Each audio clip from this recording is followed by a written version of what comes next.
little bit of that quince juice. Feels good. Quite sour though, but I like it.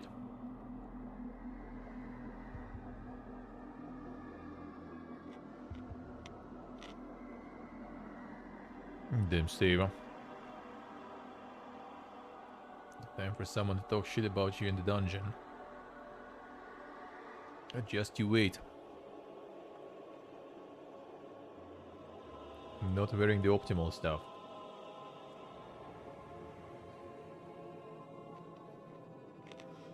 How dare you?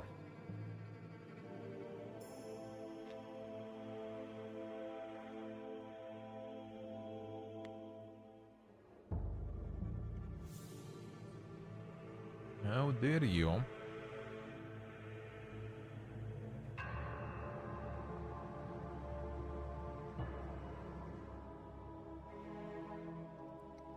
Why would you do that? I mean, kinda happens sometimes. Even though now that I started doing the Imperial Prison Dungeon all the time, I just kinda got like the full set already there. And more or less decent levels.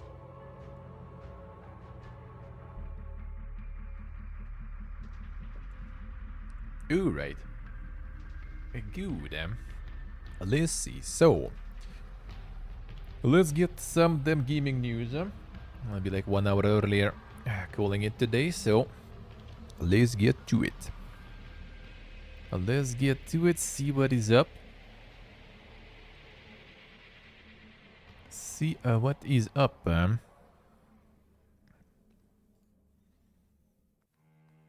Blasphemous and a 33% discount already. Not bad. The Monster Hunter sale. I'm gonna keep farming, man. I'm gonna keep farming.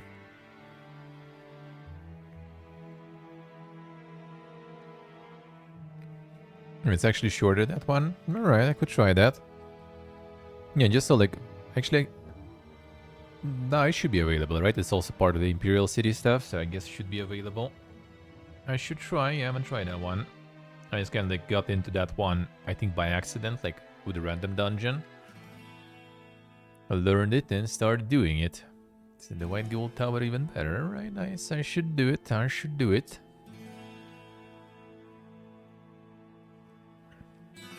The new System Shock, a 50% discount. Not bad, eh?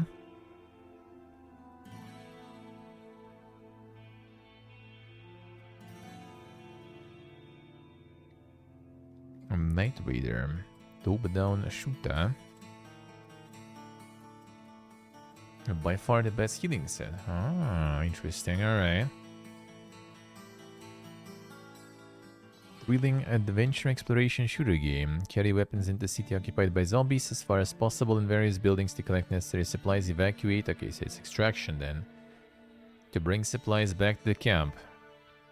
You have to face not just zombies, but you have to face are not just zombies. So they pulled a little bit of what's the name? Yeah, like either Zero Zevert sorta, and what was the name recently? The Extraction. The Extraction.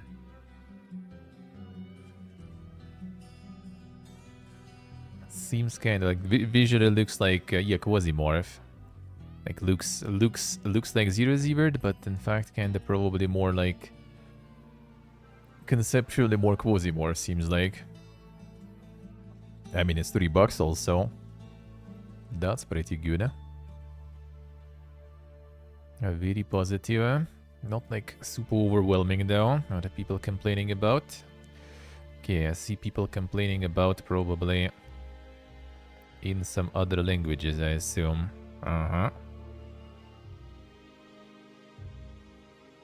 See how it is. See how it is. The glorious Chinese developers with their beautiful pricing. Feels good, man. Never change, man. Never change in that sense. Yeah, we have enough expensive trash already. Keep something cheap at least.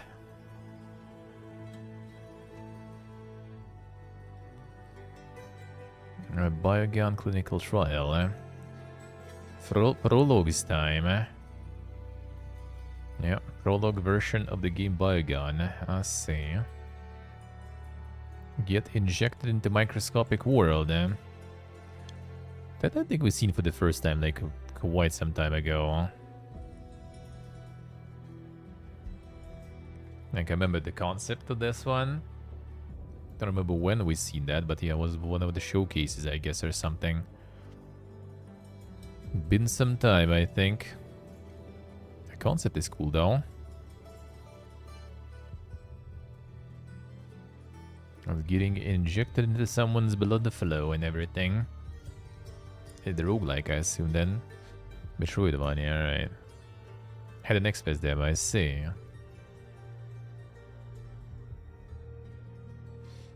Paper Lily Chapter 01. Psychological horror. Well, see weeb stuff there. Already makes sense. RPG horror game, Hidden world meets strange characters. A guide Lacey as she attempts to find answers about her unusual condition. Some dank reviews, I mean, free stuff, yeah, of course. 97% positive, Hey Zark, hello. Could be, yeah. Been a while, it's been a while. Kinda cool. RPG Maker horror never dies. Well, RPG Maker in general kinda never dies, seems like, so... I guess. This at least seems a little more customized compared to just the basic RPG Maker. Sorta.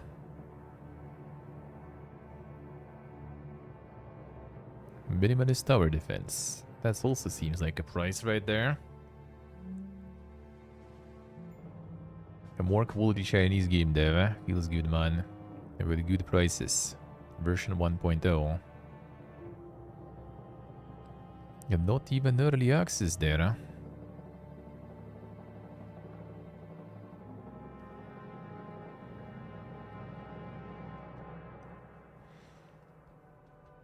Minimalist, but the playstyle is greater, alright.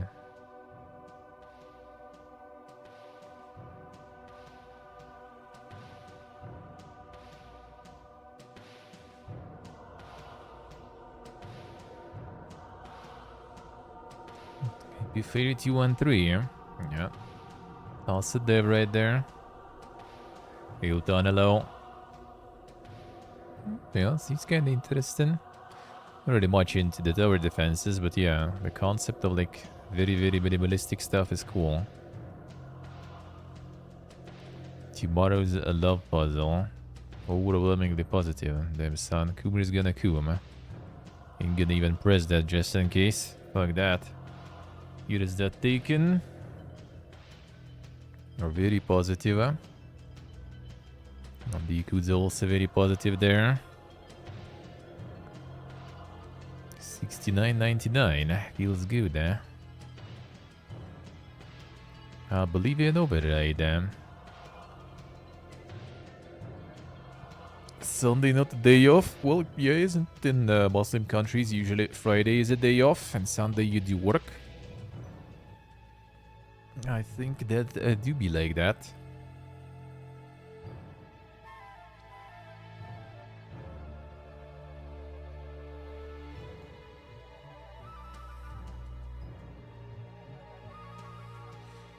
Hardcore action side scroller.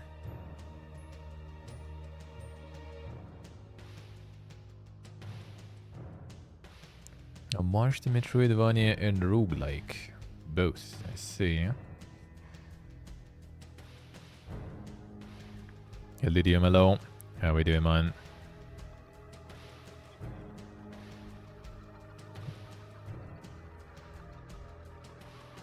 This kinda looks nice. This kinda looks nice. Similar to that Dead Cells, even.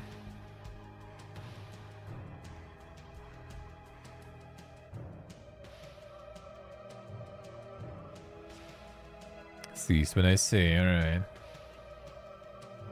Already all done? Nice, nice. Thank you, sir. Gonna check, gonna check. The top secret key. Feels good, man. Gonna check it. But tomorrow, probably, because yeah, I'm gonna be piecing earlier today. And tomorrow morning, I'll go through it. I'll go through it.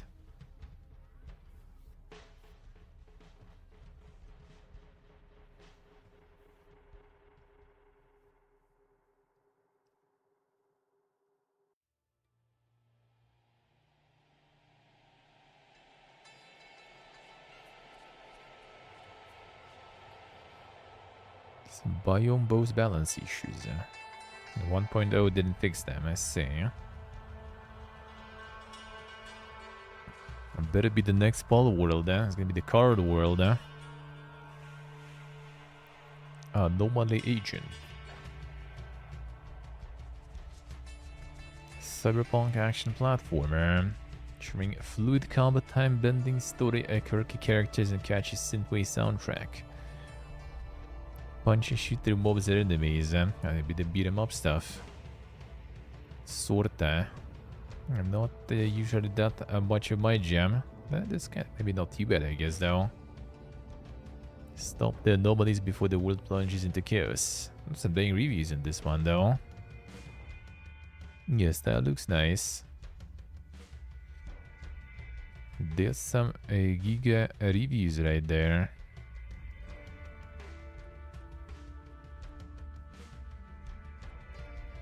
One day we'll get the Katana Zero DLC. True. Been some time. A better copy of Katana Zero, I see. Someone be molding.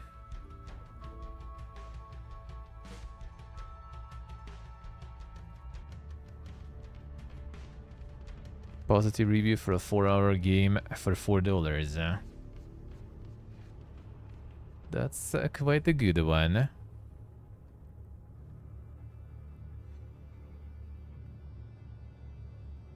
Don't seem like $4 though. This Gamaz probably wasn't like an early access or something, I guess.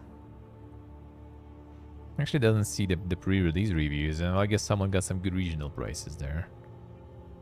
There was something. 13 $40 for sure.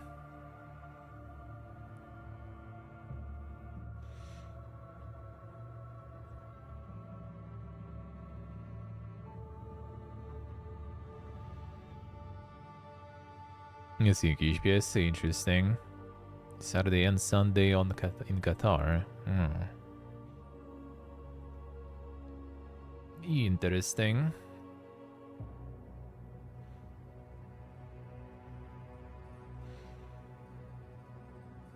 Short educational adventure game about a Polish air personnel during World War II. 3D first-person perspective game with elements of shooting, exploration, and logical puzzles. Institut Pamięci Narodowej. The Institute of a National Remembrance. The People's Memories Institution. Interesting, interesting. So they're getting like the investing kind of historical stuff and getting it into the shape of sort of like gamified interactive experience. That's kind of cool, and it's for free. And it's translated to a lot of languages too, seems like. Damn, Russian, Uzbek even. Not bad. Not bad. Better wait for the discount, yeah.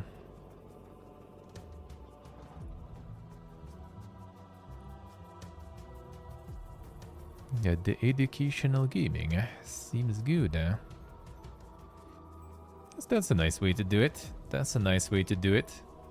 People becoming too eager to actually, you know, like read and learn. Well, just serve them information in the form of video games. Why not?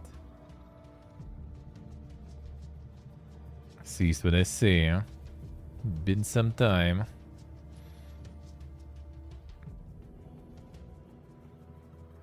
been some time. Do these shy differences? Nah, I think it's probably just depends on like the country's government. I guess maybe some countries kind of try to remain more like secular and do like more of a widely accepted day offs or something. And some countries just kind of more follow the religious stuff for the day offs decisions. Especially if you have like a lot of people like working, I guess, of like different religions and from different countries and just used to a different schedule.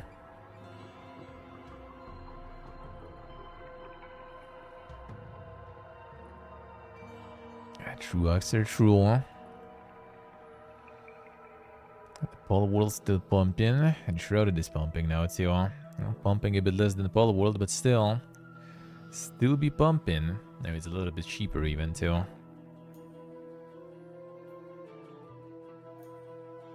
A little bit cheaper. Damn, they got the latest FIFA already that cheap. Damn, son. Well, another one is coming soon probably already. Give it a few months. And there's gonna be FIFA 25 already. So now it's 70% discount. Dude, it was out like in autumn, I think, or something, wasn't it? Or like end of summer. Like half a year, it's already 70%. FIFA's pumping in game sales, yeah.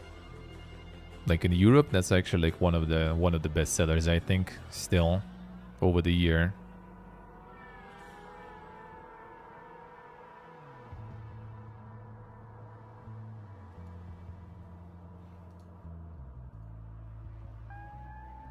Outcast Tales: The First Journey.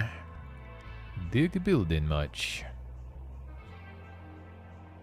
Not just the tactical battles, alright. Let's see.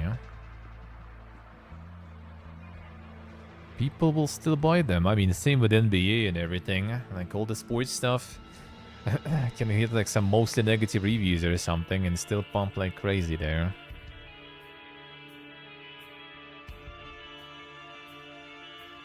Here's the prologue release gonna be, I see.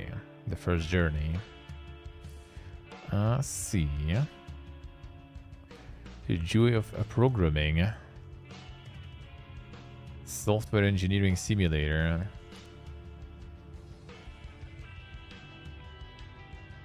And there's like APCs, like pistols and everything. But anyway, I mean, of course.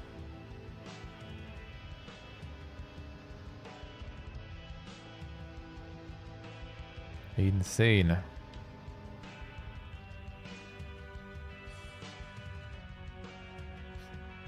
NBA is buggy. Well, yeah, NBA is farming mostly negative. FIFA sometimes even like kind of farming good reviews. Huh?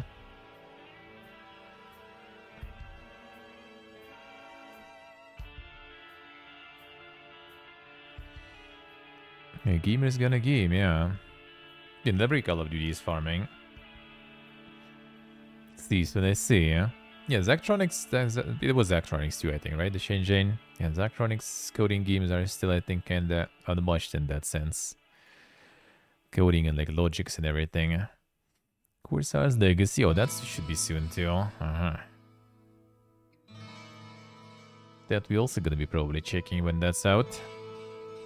Well, they actually gonna be sending keys a bit later, I think they said, because they want people to not spoil themselves. Alright, interesting, fine, sure. We'll see. We'll see how that will go. Speed your crew.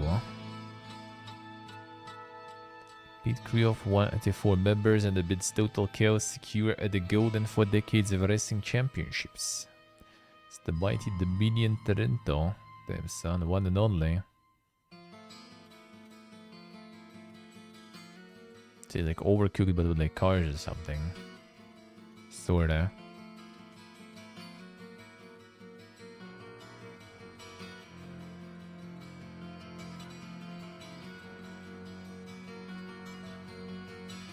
Grand Blue Fantasy, some more weeb shit. Like all these like Grand Blues and other stuff. I'm just like lost in these already. Which one was already out? Which one is a new one? Which one is a remaster, port or something? I have no idea, dude. I am lost with those. Box is lost fragments soon. Let's see. Yeah, that one I actually they actually did context, but yeah, it's like it's the dedicated puzzle stuff, and yeah, I'm kind of like not really super into that stuff, to be honest. When it's part of other game, I guess. Yeah, but the pure puzzle stuff, that's gonna go like full Bipega mode, man. But looks good though. That does look kinda good, huh? That does kinda look good, huh?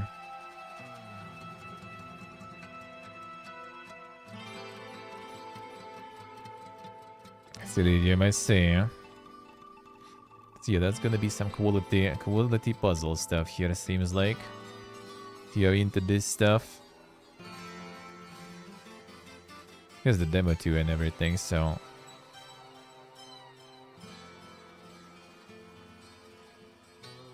Yeah, some insane throwing horses and everything there too. Crazy. Them fancy animations and all. A legendary Hoplite full version. The prologue was pumping there. Like the Suicide Squad time. Yuck. 2nd of February. Yuximus Maximus, man. We'll see how that one will go. Get the review copy for that one. I mean, if I would, I probably would at least try it, I guess. But otherwise, nope. I'm not really interested, eh? Not really. Tales of Spark. Oh, is it the Chinese ARPG thingy, sorta? Saw that one before, I think. Or at least something similar. You can see frames sometimes, though, that's for sure.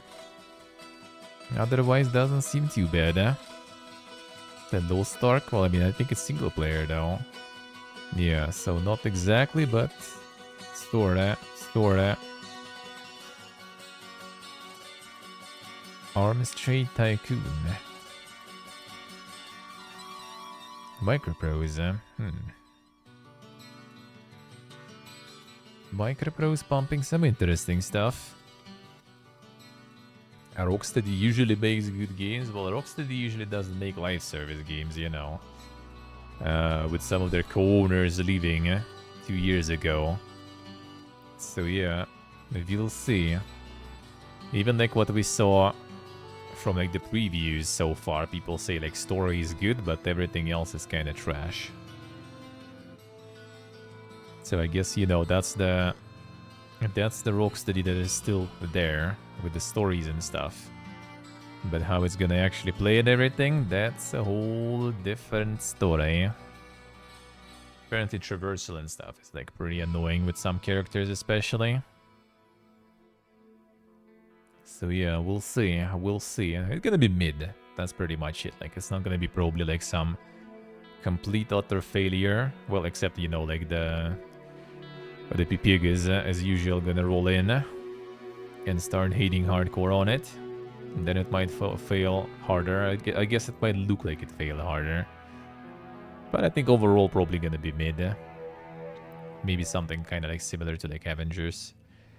Well, Avengers weren't really bad though. It's just I think there was no content pretty much. I think at some point there was like nothing else for people to do. And the quality wasn't that good if that content was existing, so people just started quitting. Here at least they already, I think, kind of like worked on content, like they learned the lessons, so now they kind of like pumping some content ahead, I think.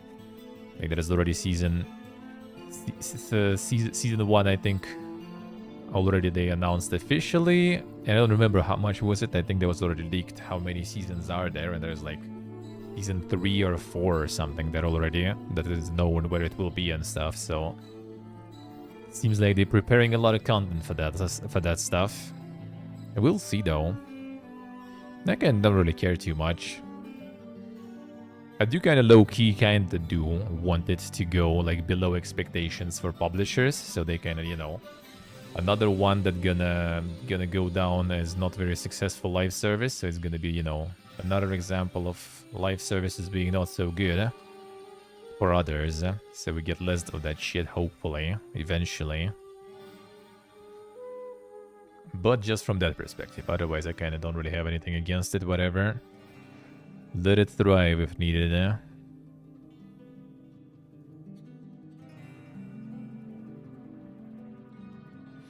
You sound pretty low. How we doing? I recommend Ball World. What a twist, man. What a twist. Here's the minions. It's the secret recommending, I guess. See how it is. A new cycle with mostly positive. Well, just mostly though. And they sound pretty nice. Somebody threw a strategy game asset pack 152 at an AI and selected the Frostpunk flavor, creating incredibly uninspired and very brown city manager. Well, yeah, the color scheme is indeed very brown there. Visually very unappealing. I mean, kind of depends though. It's post-apocalyptic shit, so you know. Some sort of brown or yellow would be quite often among those, Very generic automation aspects just for flavor, don't actually do anything other than remove production penalties and endgame buildings if they're connected. Still needs a lot of work.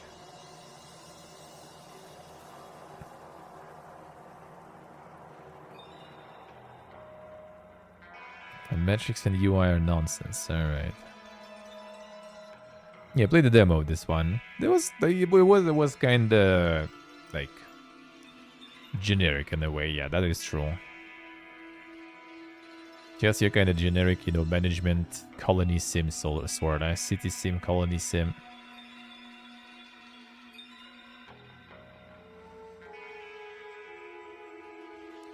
The Lost Flame that we saw before.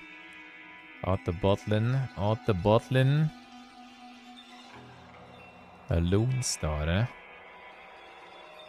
Oh, we saw this one also, I think. Yeah, roguelike spaceship. So kind of like the, what's the name? Cobalt Core, but not for furries, I guess.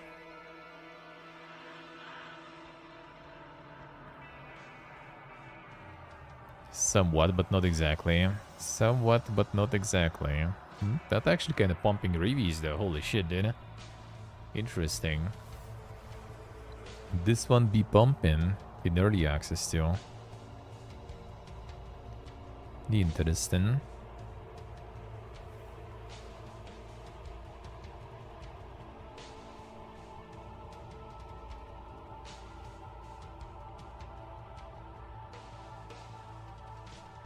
Too repetitive, I see. I mean, that's the roguelike for you, man. And what else do you expect? And this one is pumping hard, dude. No undo button in battle. That in some games is kinda nice. Can always restart the whole battle. I see.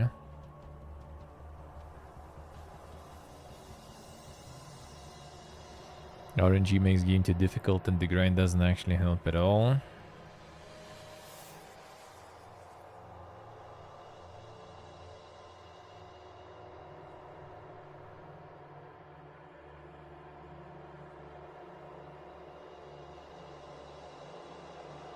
Interesting. But yeah, this one like suddenly kind of like blew up hard.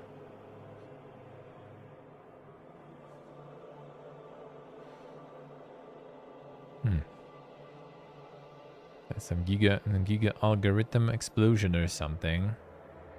All of a sudden. I guess price is kind of nice. The space and everything too.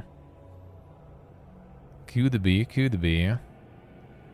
But yeah, these guys suddenly went ham. Alright. Three Kingdoms, Zhao Yun saw that one before. Hey, Turbosk, hello.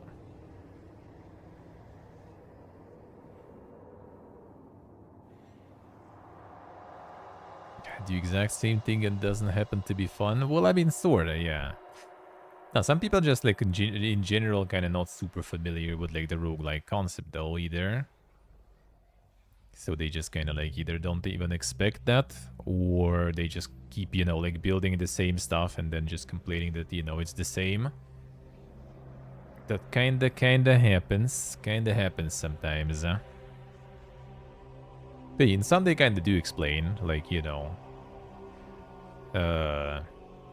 like it's repetitive because upgrades and stuff don't affect things, for example. That makes sense. Hey Jordy, hello. How we doing, man? 30 seconds gameplay loop. It's fun to do, then you can do it for hours. I mean, sorta. Like, the thing is, like, there's a lot of things that kind of distract from that too and everything. Like, the motivation of stuff too. Like, I'm not sure you can just, like, take, you know, 30 seconds out of context there, though, too much. Because, like, in some games, for example, it might be, like, kind of fun, but you just don't really feel like it's worth doing, you know? Short-term and long-term goals. Yeah, I guess. See, Jordy, I see. Got some quality sleep then. Sounds good. Sounds good.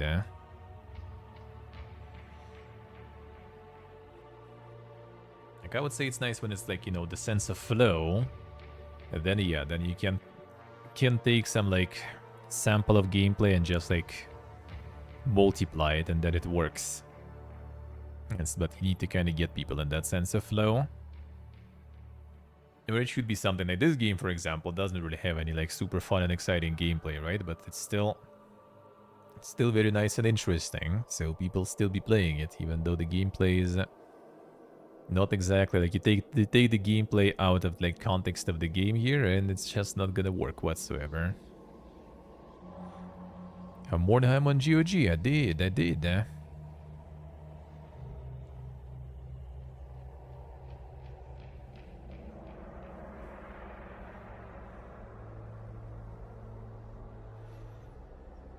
With Vampire Survivors. The Vampire Survivors, I don't think it's about the gameplay that much, actually.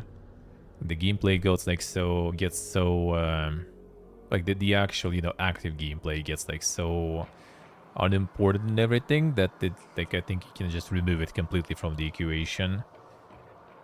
And there, I think it's actually kind of like, you know, the reward system and everything is very nice. That's what kind of makes you motivated and interested, like what you can build.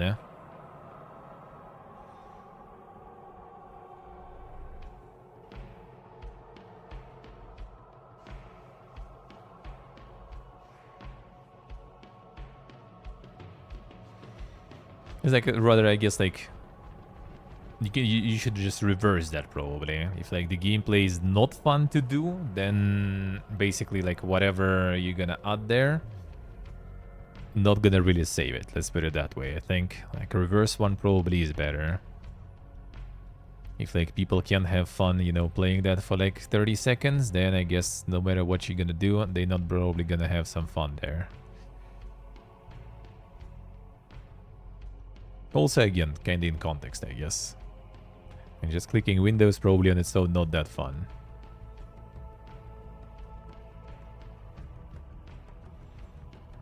Oh yeah, the World War I narrative one. Saw that one last time too, I think.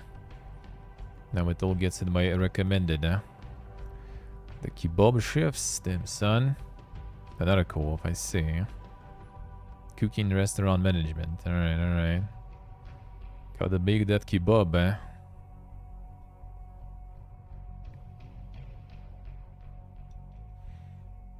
See how it is, Avoid Dispergia. Insane cooking seems there,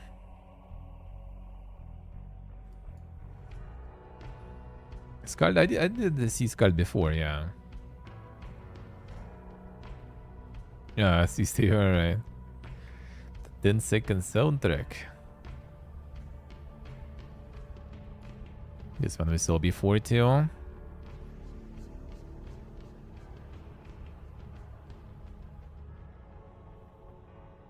Monkeys. Insane jumping there. Create gales to climb challenging peaks in this physics-based climbing adventure set in 1887. Then son. Insane. See, I see. Winston is playing this, I see. Got the quality gaming there. Turny Boy, yeah, that one was nice. The demo was nice, seems alright, farming some reviews and stuff there. Feels good. Yeah, Skull I saw before. Something, the Priory or whatever it was also, right? Yeah, against the Black Priory. Yeah, we saw this one before. We saw this one before.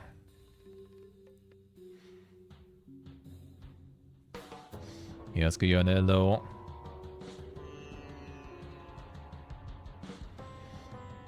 Damn, stay I see. The XP farming.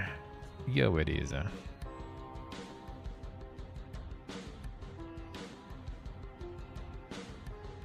Stay some prayer I see.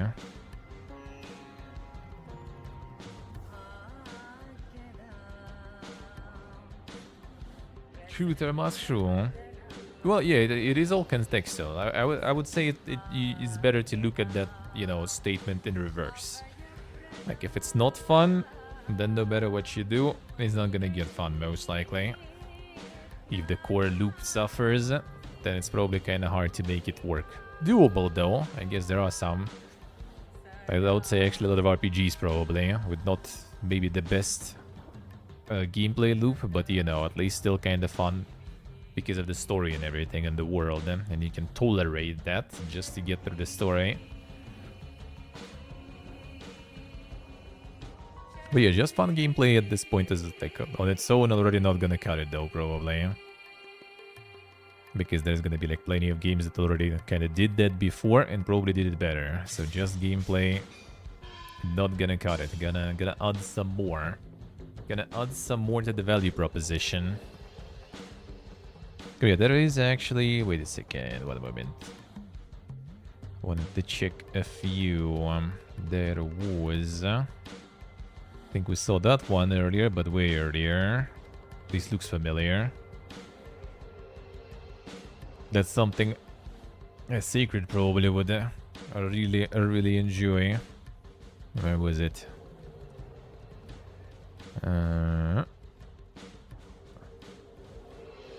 This one.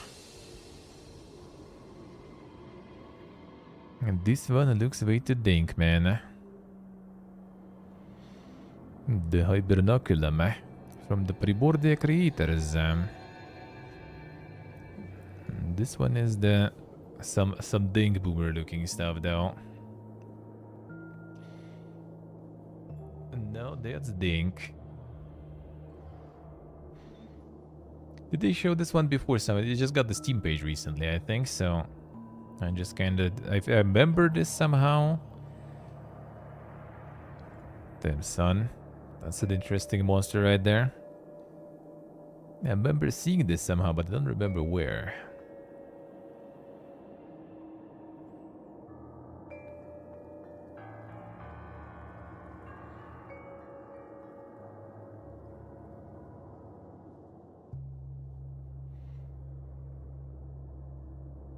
So we'll see, we'll see.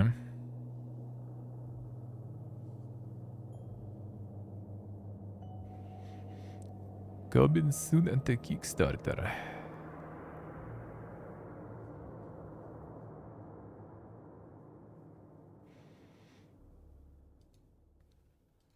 So there you go, there you go. This one got the Steam page. Q4 2025 though, so that will take some time. Take some time. Spitting the stomach, yeah, the digesting is, well, it was more about, you know, how it looked, you know, out of context, really.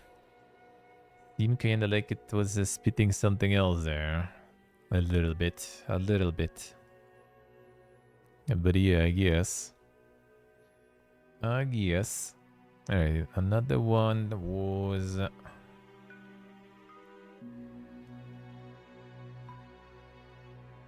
let's see what this is. That kind of like I didn't really see much about this one, so might be very big, yeah. Not the best games publisher, right? See that already, like the looks potentially very dank. And the crime strategy RPG did, eh? So it's a prohibition era or something.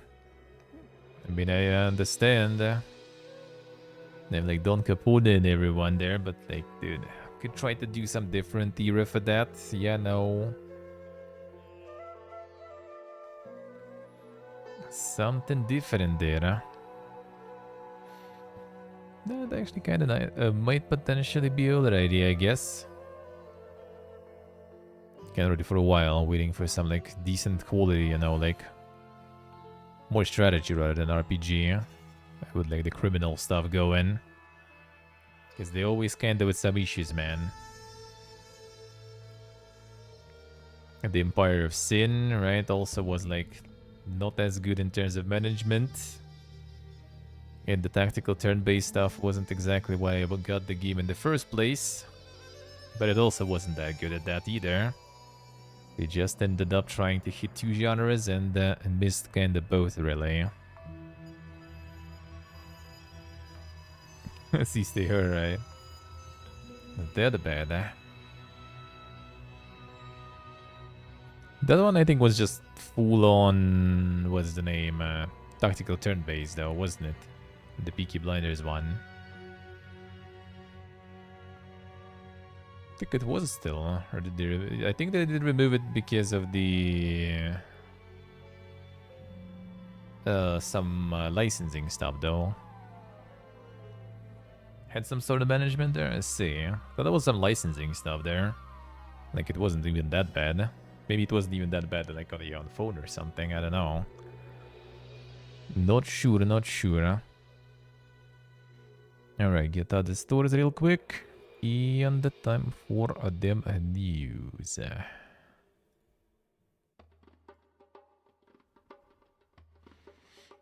The New Year sale, them son. It's a bit of a late one there, but I guess. Are they going with Chinese New Year? It's a bit early though then, no? Here's Might and Magic 3 for $1.67. Yeah, Heroes got in general a bunch of discount there.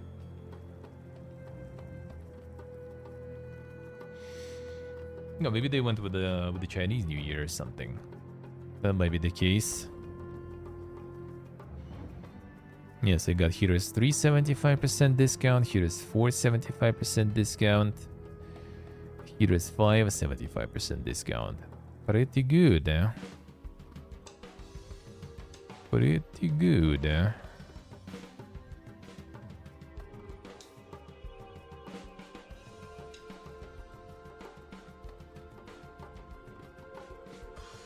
Pathfinder 70%, Disc Elysium 75%, Fallout New Vegas 67%. So, damn son. I got Fallout New Vegas kinda more chunky in price there. Shaking my SMH. You get the free Mordheim. There's a couple of hours left there. You can get it. Damn UFO Robot Grindizer on sale. Damn son.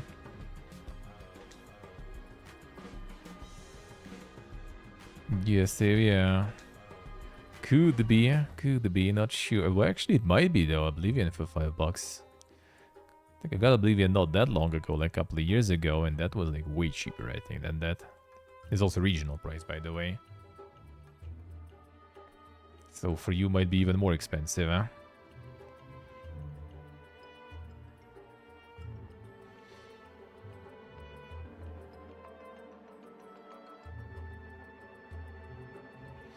Sinking City for $8. Damn son.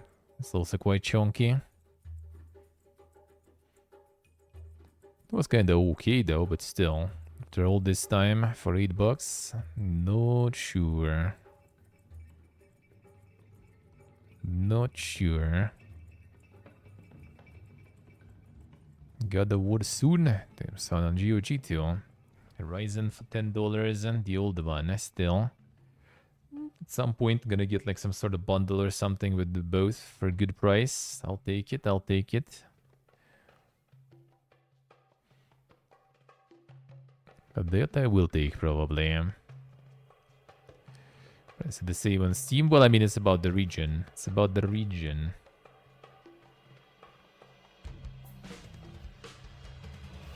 Sometimes there are sometimes, yeah.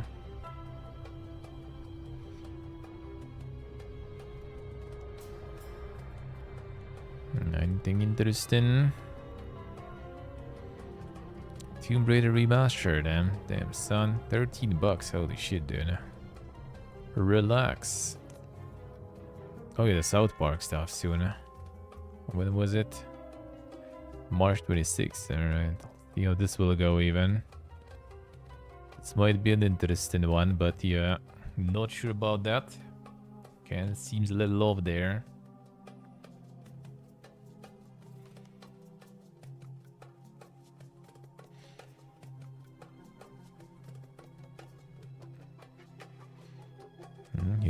Here's the Coomer stuff still there.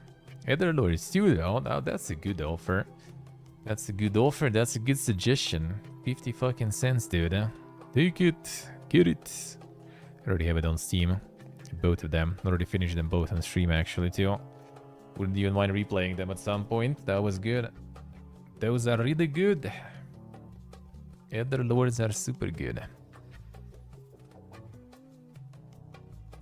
Still probably I would say one of the dinkest dig builders out there. Dibiurg, yeah.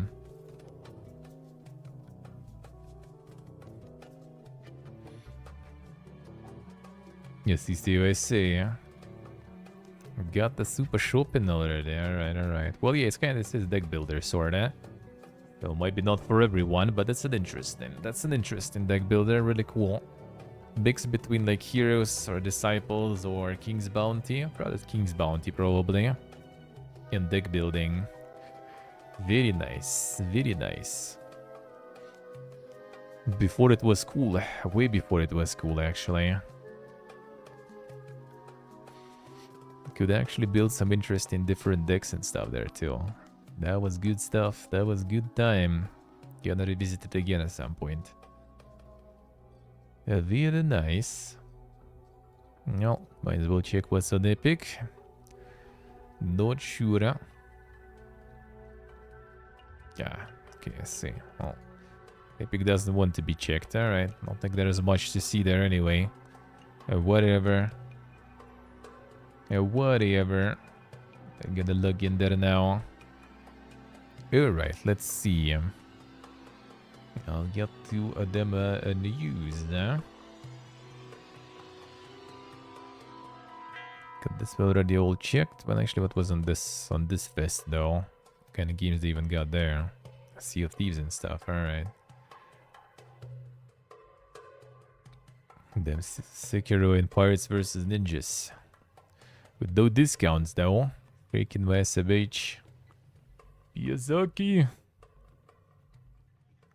Keep the good price. Metal Gear Rising too, damn son. Carefully recommended by Anthrax, yeah. Professional racer. A professional racist, one can say.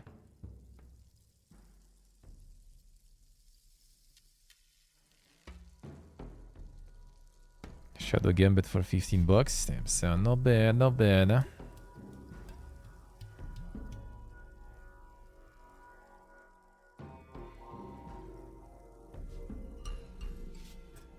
Considering trying Kickstarter even. Wait, Kickstarter for a who? They have some like project going there. Or Kickstarter to buy themselves out from THQ sorta.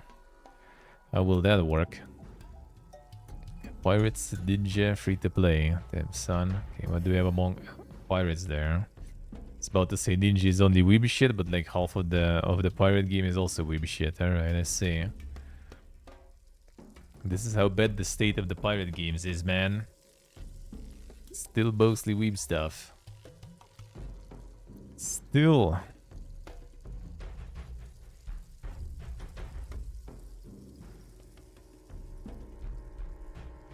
Ah, I know who made this game already. Know who did this one? How's these guys doing there? The Kaira Soft again. There they are. Oh, that's the old one. Damn, son. How's the pumping going? Alexander, hello. How's the pumping going there? Damn, son, what happened? Haven't done anything new since November. Bonka is. They gonna do some layoffs or something? Shit, now the real crisis, man. Carousel haven't done a new game since November.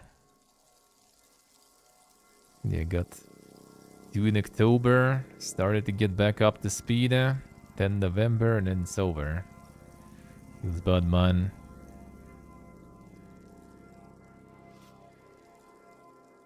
For the issued shares, I'm not sure if a lot of people would buy that though, to be honest.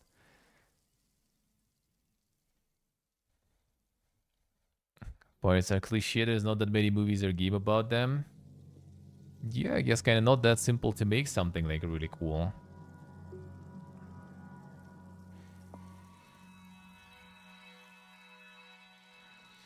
Kind of hard. You either go kind of niche mode with the other simulation and stuff. And kind of need like you want to get something about pirates, you kind of most likely, right? We'll need to go some good like land part, right? And on top of that, the ship part too. So you have some both of that, right? Like so different mechanics completely. You have like sailing, you have all this like walking and everything, right? Then you will need to get some sort of like cannons on the ship probably. Potentially we'll need boarding, so that's like the melee combat going into, right? And on the land you also probably will need to do some things, and that's even more. So it's just kind of like quite a wide variety of mechanics there. The most recent ones are kind of like management ones. Yeah, the Port Royale and some of those.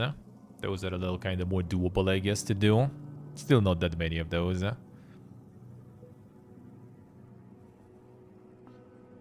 Still don't I say?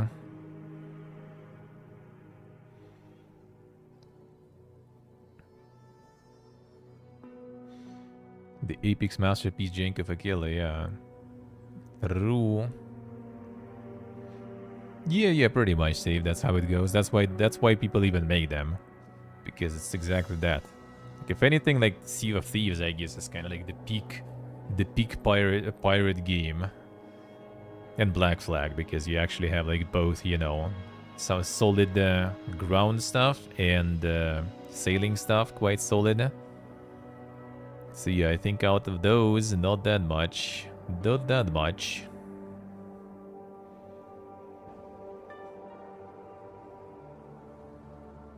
But now we have also a whole bunch of them coming back. Like both two attempts to recreate, you know, some classic pirate games, and there you go. From 0 to a bunch instantly. And Skull and Bones and stuff too, which is again like Skull and Bones mostly kind of like you are a ship kind of game, and they still kind of need to get some of this walking parts there in anyway, at least like the minimal functional amount of walking and doing something on the land. Other than that, you are a ship basically. So like it's pirates though, but still kind of like, I don't know, kind of weird pirate shit, I guess. Let's put it that way. No actual boarding or anything either.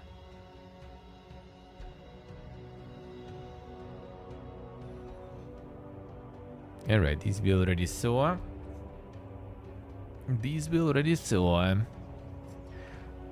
So let's get to them news. Oh, how much is corn nowadays, actually?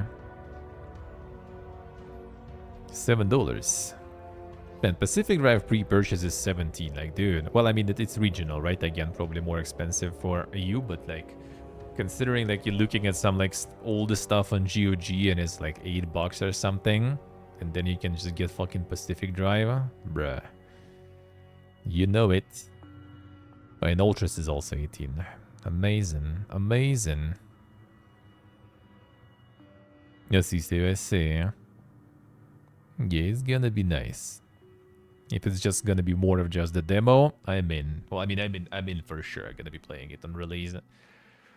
Same with Ultras too. Ultras is already soon. 13th, wasn't it? Yeah, 13th of February. Soon. The Chia coming soon, yeah. There it is. The Ether Knights for 15 bucks. That one like went ham too, right? Wasn't it? I mean, yeah, kinda. I think they got like some giga investments or something there. Deformed Monsters bundle. Scorn and Ether Knights. Well, see, weebs. You know who you are now. Fucking deformed monsters right there. I see how it is.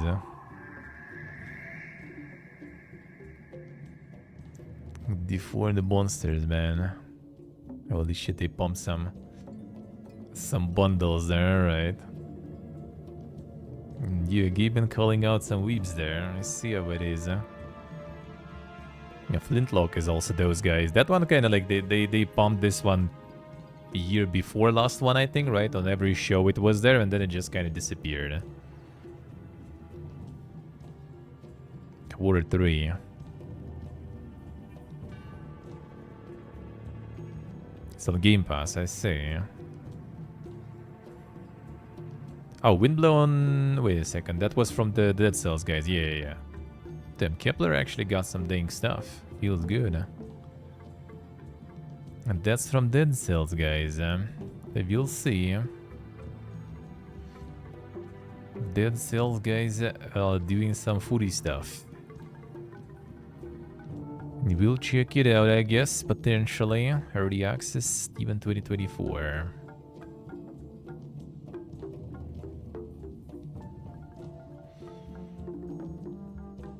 That might be interesting. But the Ultras we're gonna be checking, and in Pacific Drive we're gonna be checking for sure. As soon as available. That's Scorn they also got. Yeah, Kepler already getting some dang stuff there.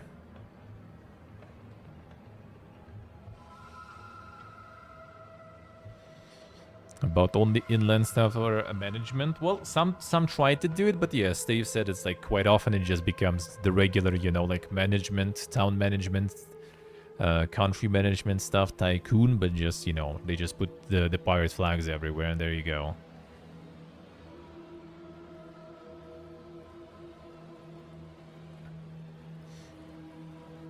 Could be done if they wanted to, well, for sure, yeah. Well, the thing is, like, it's not just like, you know, traversal pretty much. It's like a whole bunch of stuff going instantly.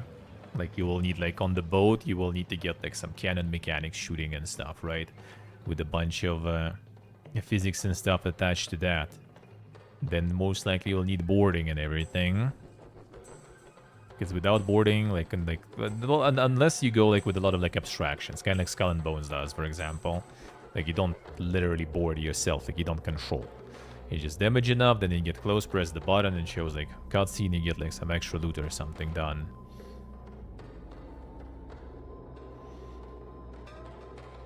The shooting is basic as fuck. Well, I mean, sorta, yeah, sorta. It's not... Don't need some sort of full simulation mode, yeah. But yeah, the only one that kind of got, like, decent level of this, like, kind of, like, immersion, the full immersion, I guess, is, like, Sea of Thieves. Because, yeah, they got the sailing part, they got the land part, they got the boarding and everything. That's probably, like, the best pirate stuff on the market right now, I would say, even. I would say. Yeah, like, Skull and Bones is not even, like, in the same category, I guess, because, yeah, Skull and Bones is, like, very, very abstract, simplified simulation, sorta. No, sì, I see. The dog shit sea battles, Like, it would be what would be. Like, imagine now, right?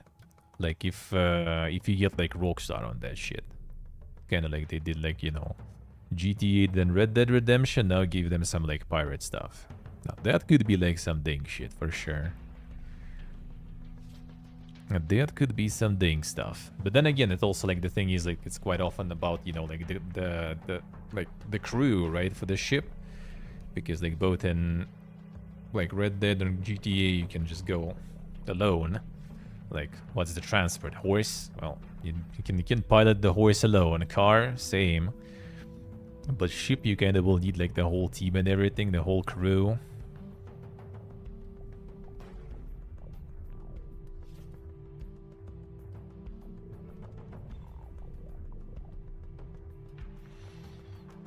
See the mask I see. Yeah, I mean that's an in general interesting setting that is not really explored much, yeah. Even like some space piracy, for example, even that is not that explored, let's put it that way. Like piracy is a concept in general. Well, let's be real, like crime in general as a concept is not like explored a lot in games, outside of like very abstract stuff, like right, you're a gangster and you go kill things. That's pretty much it.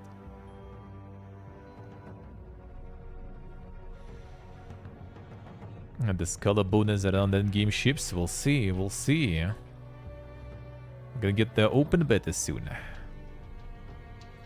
I see, soon, I see. True. Guess we've all been there.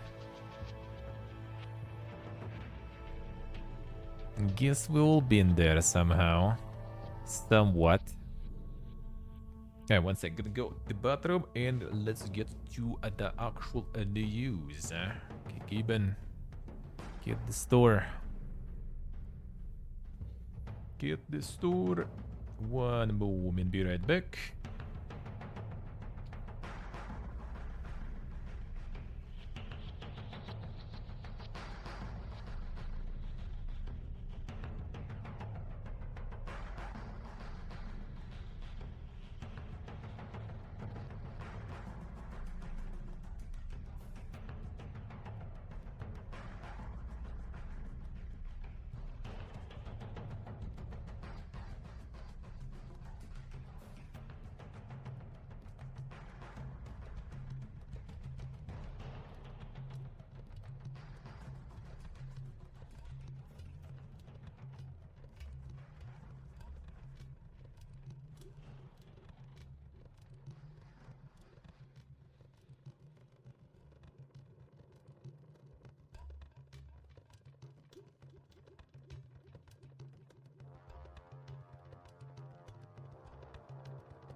Alright.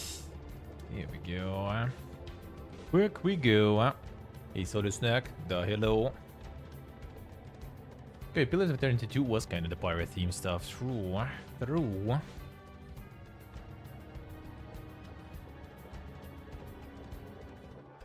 Oh, that's kind of true, huh? Disliking that part actually. Because of that. I mean, that's pretty much kind of like what Pathfinder sometimes suffers to. People not liking them side games, mini games, I guess you could say, in a way, even. How's going, Snack? How's life? Okay, 1 second, just gonna nom the banon.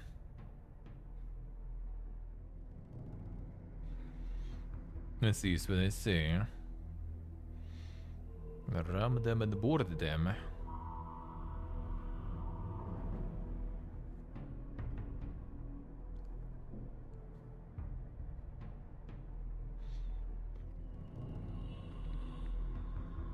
The quality piracy there.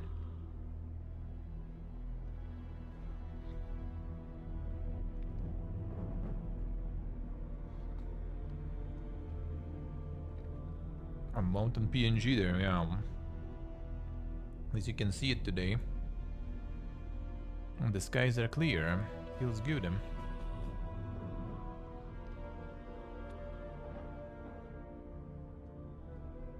I just hope snow is not gonna melt until I get my real stuff.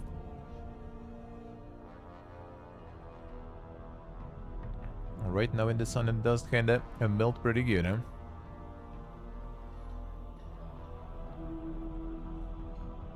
The sun here in the mountains is quite powerful.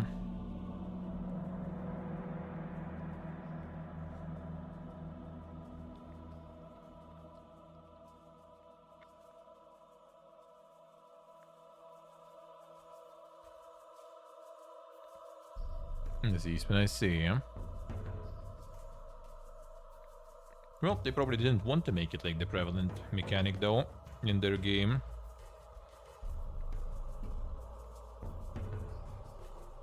It's like it's better to just make a separate game then. Kind of like with like Vent and Witcher or something, right? Sometimes instead of going ham with some mini game, you probably should kind of chill and just make it separate one if you really want to.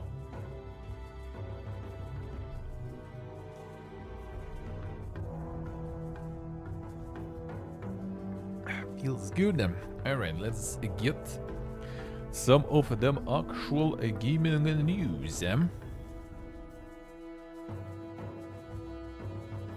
Let's see what is up there.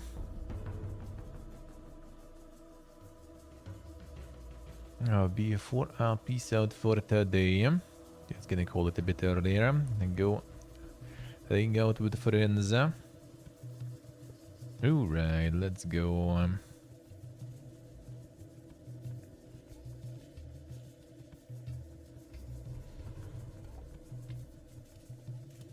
Okay, put this here. Alright. Oof. Suicide Squad Kill the Justice League gets playable Joker in Season 1 this March. So release, not gonna be Season 1 2 yet. Season 1 will kick off in March. They will get a Joker in. Not the Mark Hamill voice character from the Batman Arkham series. Different one. Brainiac is pulling Elseworlds together in an attempt to merge them into unified multiverse. I see, so they're just gonna get character from all the multiverses and everything, and then sell skins from different multiverses too, I guess. Alright. And Joker fucking dead, dude. In which universe, man? And which Earth? And which timeline? That's the comic books, dude. Shit is full-blown Pipiga mode there. Which Joker? The League of Legends company Riot Games lays off 530 employees. Here we go. It starts. It starts. Another wave. Another wave of insane news there. So they're closing the Riot Forge, yeah. So all those third-party games out of League of Legends universe, they, I guess, not gonna be published anymore. That's kind of weird. I don't know why, because I thought those were quite successful. They actually were kind of not expensive, really. So I'm not sure why. Like, they literally just kind of like let other companies use their franchise and published it. But I thought that was kind of successful for them.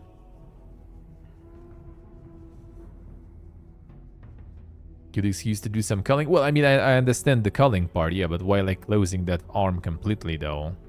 Like, that's over-culling, I feel. Like, I thought, like, that they are the only sort of, like, this, like, big franchise owner that actually, so far, every single, like, spin-off and the side title got, like, very pog, eh? Because, like, pretty much everything they published, I think, was, like, very good.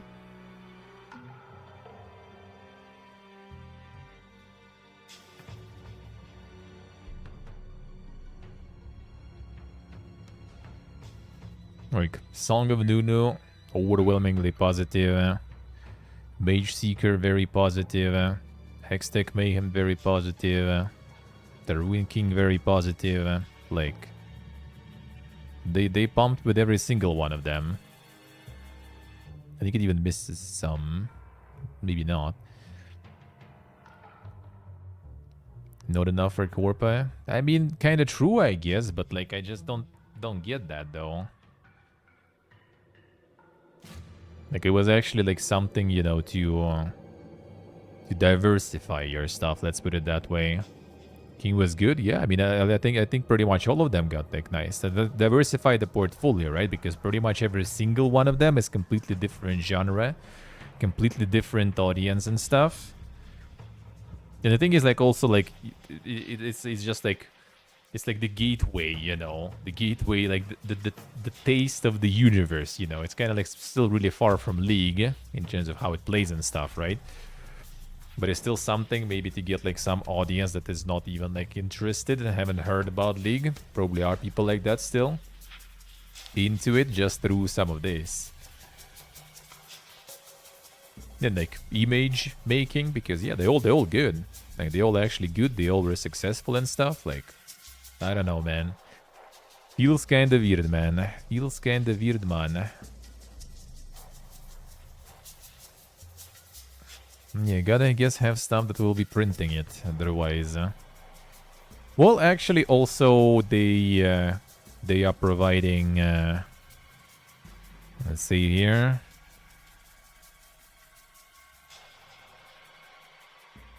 Don't see here at least, I guess.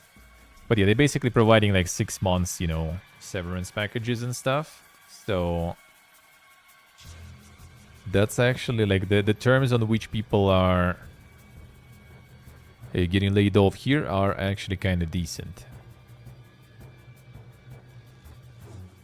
Focus us on the areas that have the greatest impact on your experience while reducing investment on things that don't. So I guess they just want to focus on League pretty much. See. Fewer high-impact projects to move us towards a more sustainable future. Alright. Not sure, not sure. I think as long as it's, you know, doesn't make you negative, then why not? Just let them cook, dude. Yeah, just let them cook. And whatever. Yeah, severance pay, cash bonuses, health benefits, and more. Like Legends of Runeterra development team being reduced, I can see it. I can see it. Oh, with the focus on the Path of Champions to allow the team to experiment more in PvE space. Interesting, okay. Which it says is where players spend the most time, actually. That's pretty cool. That's interesting. That's actually kinda interesting. Yeah, they unironically can make that work. He's in Hearthstone pretty much, like kinda like what Hearthstone sorta did in a way. Like competitive stuff still there, but I think most of the people just like do battlegrounds and stuff. It's not fully PvE, of course, but still.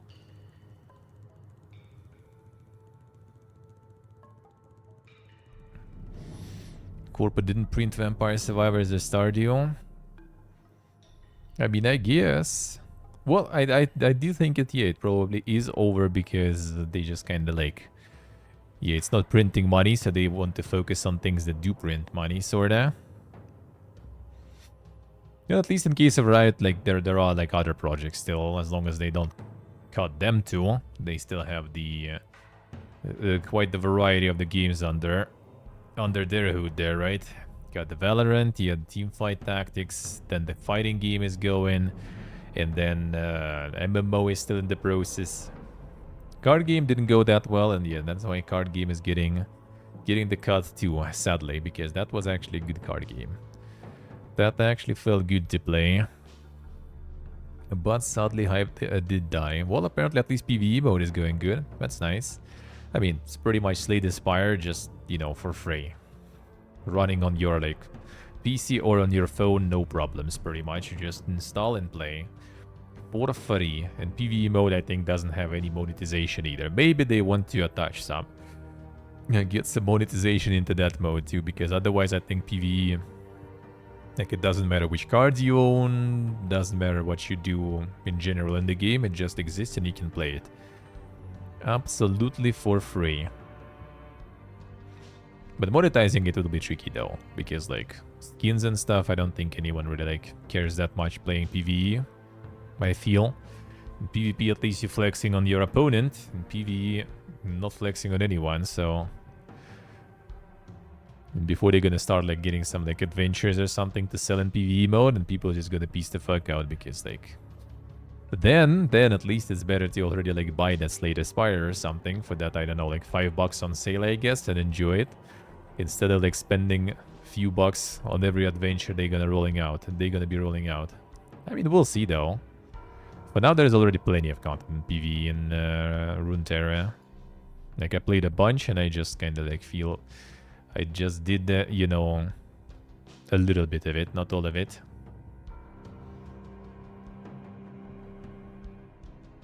Selling single-player experiences, but for way too much. Yeah, that's going to be the problem, though. Like, looking at...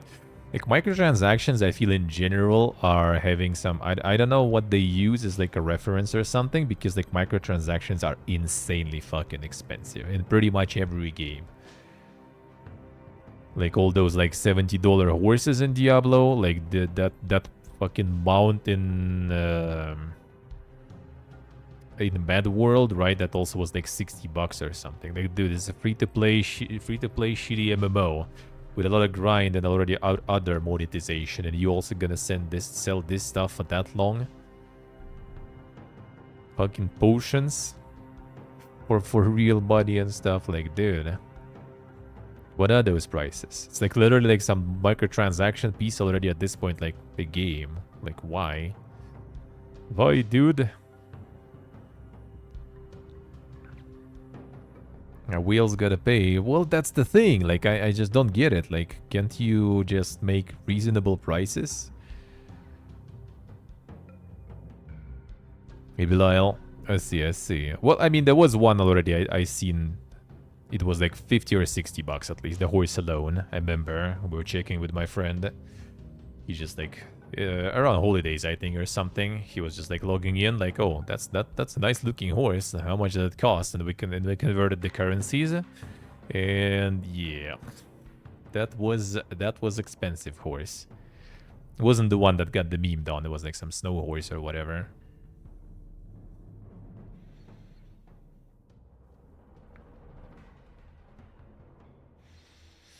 Yeah, Mad World also got it. Mad World also have like $50 or $60 horses.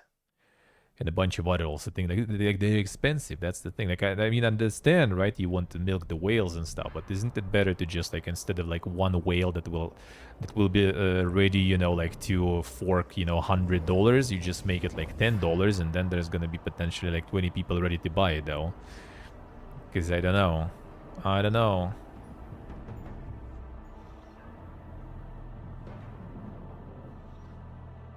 Sell bullets in Battlefield game this World of Tanks? Yeah, sorta. You can buy them with the in-game currency at least, though. But that's gonna be a lot of grind you will need to do if you want to fully load in the golden ammunition. You usually have like 5 or something for the very tight situations when you need to kind of like do you need to get your shot through the armor 100%. Then you kind of like switch sometimes.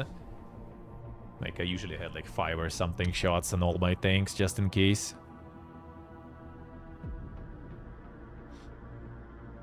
I mean, they're not like, you know... Well, later down the line, there were some.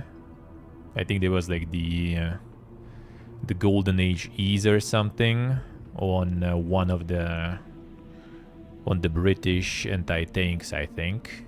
Those were kind of like a little too much. Those were a little too much. Usually they just have like higher penetration chance. So like if you're unskilled, if you're you know, complete Pipiga mode, then yeah, then you just like spend a bunch of money, just like, you know, see like the silhouette of the tank, just like put your aim in the middle and just press the button. If you play like that, then yeah, then you probably will need the golden ammunition. If you have a little bit of skill, then you don't often need it though. If you can aim at some specific spots, if you know those spots, then you don't need it. But in some stressful situations, sometimes you kind of want to still have it. It's also not exactly like, you know, 100%. Things changed though since I played. I heard it became worse, so maybe. But yeah, they weren't exactly, you know, like the insta win button. And it wasn't insta lose if you don't use it.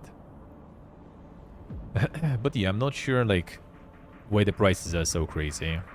It's just like it basically kind of like makes a lot of people probably just don't even want to touch it. Like when I played Mad World and people were tuning in the stream, while I was like shitting all over their like store, like people were like, "Oh, I see this picture right now, and I already don't want to play this anymore," like instantly, because like the store is already looking like awful, dude, with all this stuff. And when you start going over the prices and stuff, it's just like, nope. $20 subscription, man, in free-to-play game that is like semi-alive. Like, bro, I just like, you know, buy subscription in the actual MMO that is like, you know, that is running for a while and has content and stuff and not gonna die tomorrow.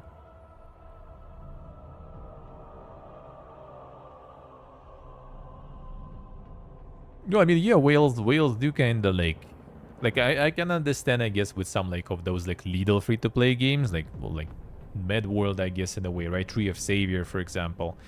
I can understand with those because they're dying games. Well, I mean, Med World maybe not, just kind of like new games, sort of, right? We don't, well, actually, like before the Steam release, it was not in a good shape, and Steam release, I think, is also not doing like that stellar either. We can check.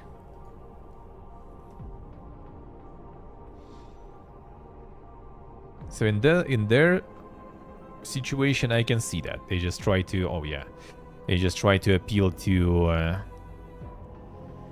the whales, just to kind of like make something. Yeah, that is not very pog, eh? That kind of died pretty fast there.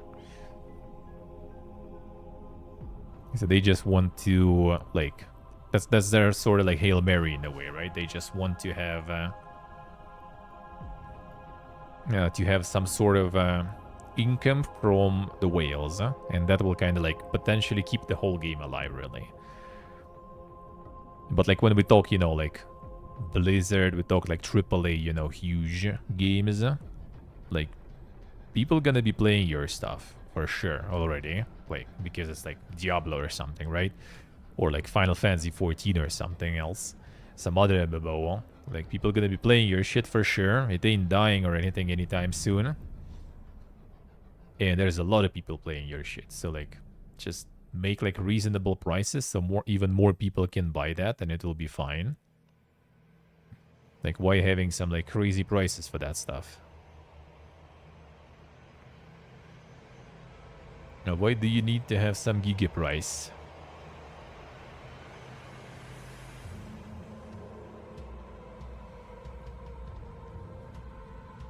The earning post-launch from Whaling. I mean, I guess. Well, I mean, AAA probably does have stats, yeah, and they most likely kind of like, I guess, like, maybe there is some sort of like stat that just says that, you know, people who are spending, they most likely gonna be like ready to spend even way more, and people who don't spend, they're not gonna start spending if it will be cheaper. Maybe there is something like that going on, I don't know. But from my own perspective and experience, like, if I see reasonable prices, like, I don't mind. Like with ESO, for example, why even that idea to play ESO appeared? Because like I saw that I can get it on Epic for like $8 with all the expansions and stuff. And like, that's fine. That's not bad. That's not bad. And like, I wanted to get even like some of the DLCs, but I'm gonna probably wait for that. Gonna probably just get it some point later maybe, because I kind of probably will run subscription maybe some longer. When my storage is over, maybe it will be time to resub, and when I'm gonna be playing again more actively or something. Just gonna farm some event right now. But then I'm gonna go back.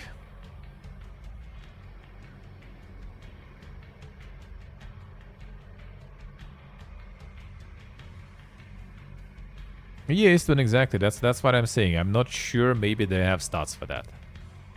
Like maybe like, you know, making something that they sell for $50 and making it like $10.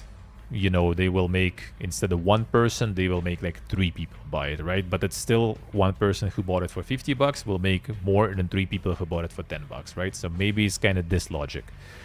Could be. Because in many of those, I just look like if there is reasonable prices, if there are good offers, I don't mind really like spending on microtransactions. Like, if I enjoy the game, if I play the game a bunch, I don't really mind usually, and I have money to spare, right? Not money to spare, that you'll never have.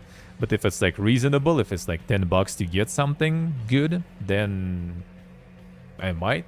Why not? If I'm playing the game for a while, if it's not just the skin or something, right? But like the actual content and everything, I don't mind. A subscription for MMO, for example. Why not? Like, I paid for subscription to Fallout 76, man. When you, like, actively play the game, when you want to play the game, right? Some new content dropped and you like it, you just, like, pay a month of subscription and you just enjoy the game without, you know, like, all this, like, loot fiesta going on. Just relax and play the game. $15 per month? Well, I mean, gonna play that month, like, hard, and then just kind of, like, peace out pretty much. I don't really mind. Rather not, of course, but it's reasonable, so I'll go for it. When you see something already in the ranges of like $50 and stuff, it's just like you just realize like, dude, that's like new game I can buy with this. Or like a few old games on sale, or like, I don't know, fucking the whole bundle of like indie games or something. Why would I spend that?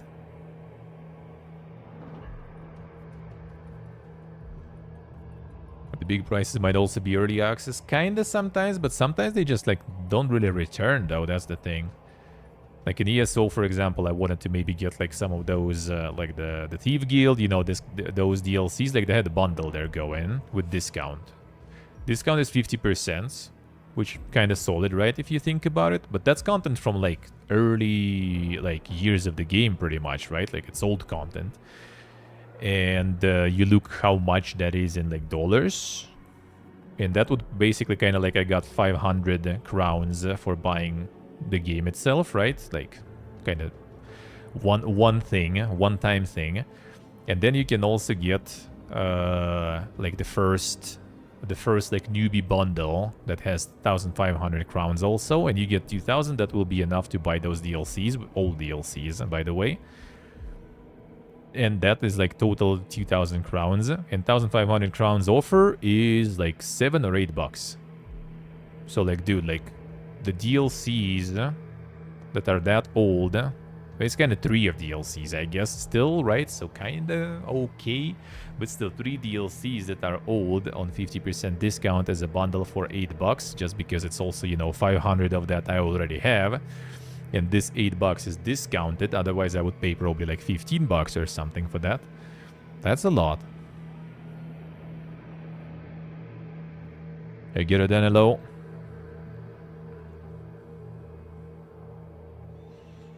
Yeah, why would you, like, that's the thing. Like, if you, even if I play something a lot and enjoy, I'm still not gonna be buying like some like Lidl skins or something. It will be like dirt cheap or something, sure. Like I said, like Diablo 4 had like the Leatherman skin, right, for Rogue. And I was like, oh man, that would be kind of cool. That would be kind of nice. I'm gonna get my Dungeon Master going there. How much is it? And it's $20. And I'm like, bruh. Fuck you with that shit. Fuck you. $20 for a skin for one class even. Well, like, even if it would be for all classes, I still wouldn't be getting it. But like for one class especially, $20 just for the skin? Nope. No. Yeah, the DLC's content I don't really mind. That I don't really mind. Well, in case of some games, I also kind of maybe don't mind like some sort of like supporter pack or something, right? You get like supporter pack. There's usually some like, you know, FOMO stuff that signifies that you're like an early supporter of the game. If the game is good, then like why not? Like Armored Warfare, for example, back in the day, which was supposed to be kind of like, you know, a better modern world of things. I got like the supporter pack back then before the release. It was Obsidian developing it. It was actually good. And I got it. Then, I mean, kind of no regrets. I did manage to, before it kind of went to shit, I did manage to play like 1,000 battles there or something. So I guess was kind of worth.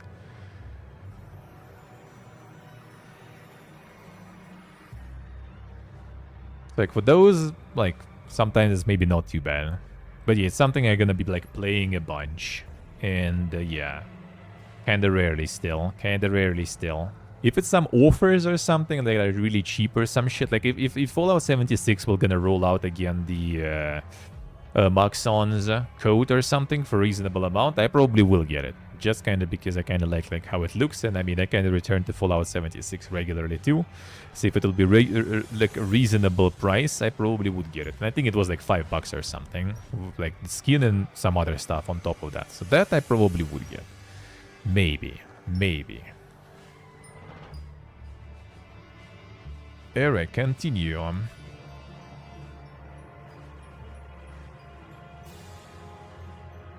Final Fantasy VII Advent Children Complete comes to US theaters for 2 days next month. Damn, sounds like they're doing, yeah, the 2005 CG film, rebroadcasting it again in the movies, the edited edition.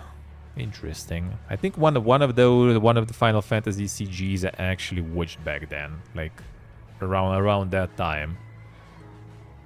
I don't remember if it was Advent Children or something else.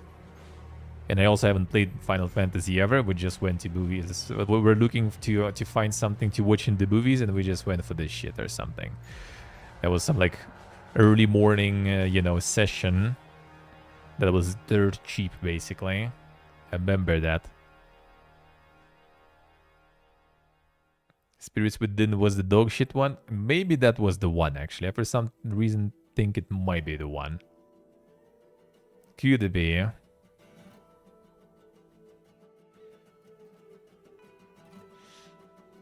That one I potentially watched. I mean, kind of nice though. If they'll kind of reworking it and everything. Why not? Because back then I think graphics and stuff were like really impressive there.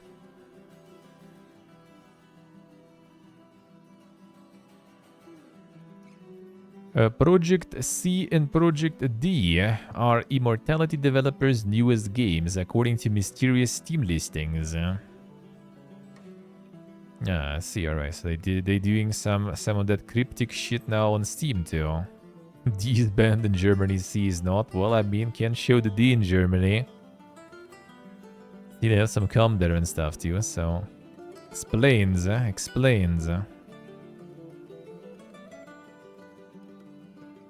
Survival horror, what was the first one?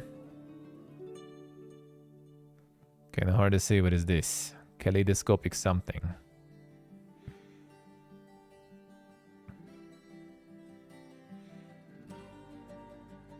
The D is too much. Yeah, the half mermaid there.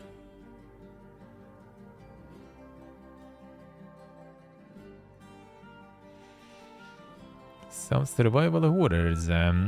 We'll see. Project C Steam page is quite dank. Let's see.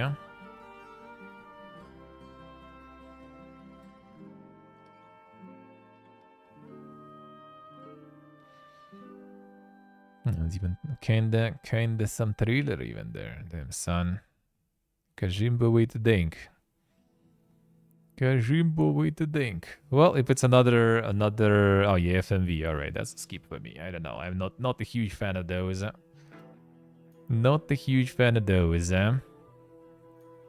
FMV I be skipping.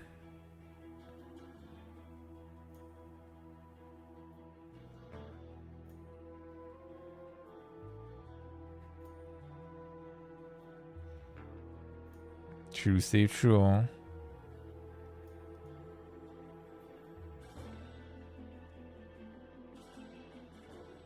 I mean, that's one way to kind of make, you know, your Steam pages going and stuff. Some doors twice, yeah.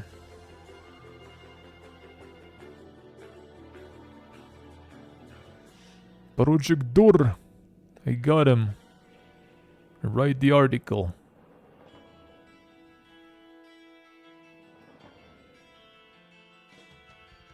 "1983, damn son. It's the 1984 prequel. I see now. I see now.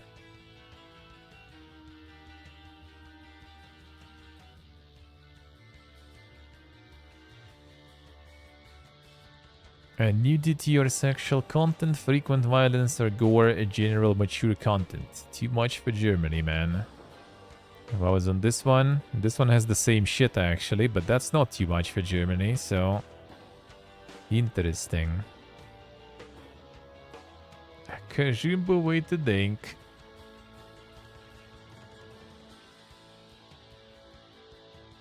Palworld's early access roadmap includes PvP, raid bosses, crossplay, and more. There you go. All the roadmaps. Cross 7 million copies sold in just 5 days. What are they gonna get to, like, the Valheim levels? How much Valheim managed to sell before it kind of calmed down? Like 10 mil, I think they got, or something? Was it 9 mil?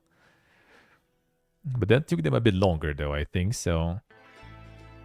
Guys might be on pace, even though it kind of feels like it's calming down, though. At the Fiesta. Zero losses? That sounds familiar.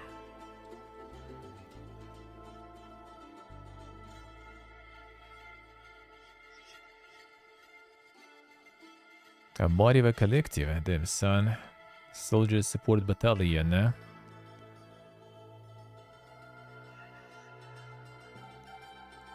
Others carry the banner of victory forward. Your task is not to shoot, but to ensure that this special operation has zero losses. I see. I'll see how it is. Oh yeah, inspired by the events of the Russian invasion of Ukraine. Well, I mean, could see that from description already there. Major content description. Player has to carry bodies of dead soldiers, sometimes covered in blood, or with poorly drawn injuries that are covered by censorship mosaic like on TV. Damn son, that's quite descriptive there. Quite descriptive there.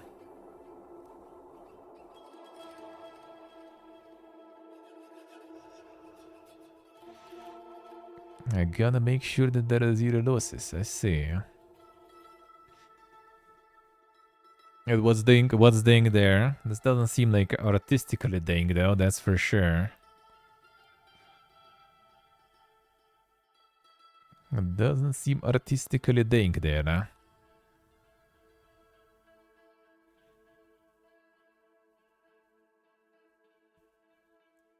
A lot of stories, yeah, probably. I mean, already does, huh? Already does, huh?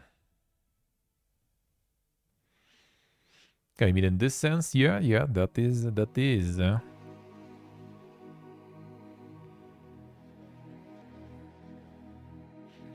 Yes, it's still the driving and everything, too. True. Not an action-packed experience.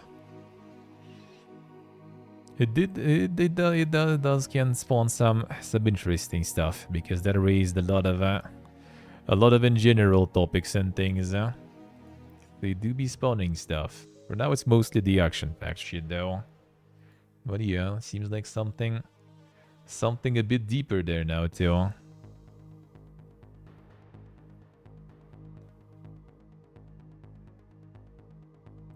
Let's see. Yes, the roadmap already for the early access there. A world they may experience rollbacks. A loading screen may persist when trying to load into worlds. Numerous bugs the team already identified. This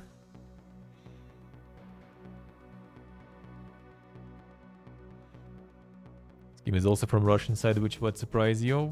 Well, I mean, yeah, a lot of people from both sides understand what's going on, you know. Probably peeps already also managed to peace out. Now just making a game about it. Well, I mean, respect for that. Respect for that. Nowadays it's still kinda, you know, kinda tricky to work with that theme, with that topic. Especially from that side, especially from that side, considering all the laws and stuff they're trying to pull through. But that might be quite brave or quite dumb, hard to say. I mean, the gameplay from that side. I see. Well, that actually kind of is obvious though, because yeah, they want to like get that. It's better to do it from this side because this way it's kind of like, you know, the theme about it, about the zero losses. It makes more sense to do it from that side, not from another one. Plan future updates for Pal World the team is working on. PvP raid bosses and game content. Pal Arena, PvP for Pal specifically. Steam Xbox crossplay. Gonna get a crossplay even there. That's not bad. Various Xbox feature improvements, server transfers and migrations, improvements to the building system, and new islands, Pal's bosses and technologies.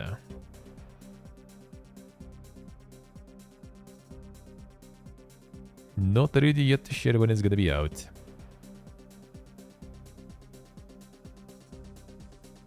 Addressing the bugs and errors deems critical issues before working on planned future updates. Well, I heard it's like not too bad in terms of bugs though, which is already good for a change. That at least is not that bug-ridden, especially considering it kinda inspired building his ass. Alright. Saying it's inspired by Ark and everything. That is already a big, you know, advantage over it. No. Get out. Why are you opening? Next. Near Reincarnation shuts down in April. Oh damn, is it the mobile one? Was it the mobile one? What was even that about? Performance is also surprisingly good. Oh, it worked good for you, right? It worked good for you in the end.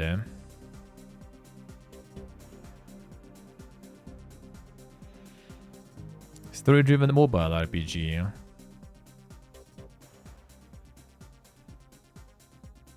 Story-driven. How does that work then? How does that work even?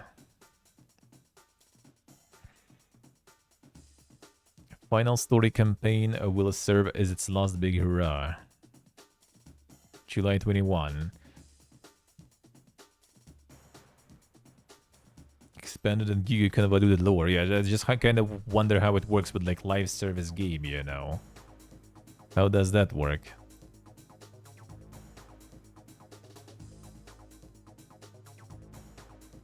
Oh, damn convoluted lores, huh?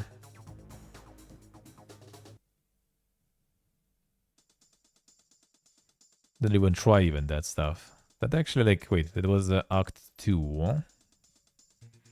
And it was out in 21. So that at least, like, they didn't pump that much, I guess. I guess they didn't pump that much stuff there. Until service concludes, Square Enix will offer 10 free summons per day, weekly gem gifts, and other perks. Damn, son. Sales of items on the premium shop have ceased. Shaken by SMH, man.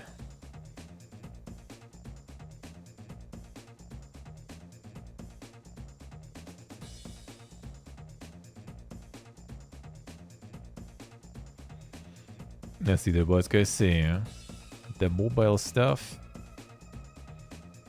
Can have stored in mobile games? Well, I mean, yeah, it's just kinda weird. I don't know. Like, obviously, even like something like Genshin has like the story ongoing and stuff, but still, it's just like, I don't know. I don't know, man. He's weird. He's weird. He's weird. Can't say I'm a huge fan of the concept in general. Not sure I am.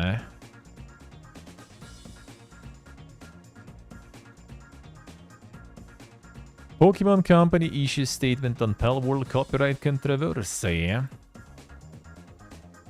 Received many inquiries regarding another company's game released in January 2024. Not granted any permission for use of Pokemon intellectual property or assets in that game. We intend to investigate and take appropriate measures to address any acts that infringe on intellectual property rights related to the Pokemon. So yeah, no lawsuits, nothing, but they will be looking. I wonder what they can see. I wonder what they can see there.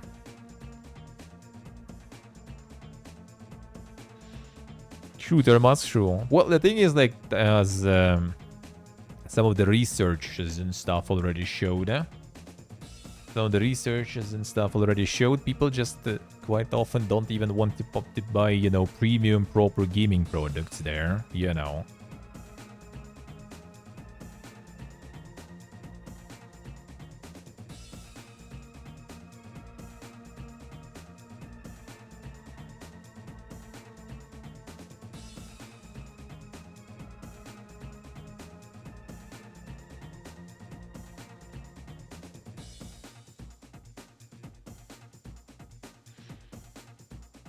So like people just don't even buy the premium games. Okay, 1 second.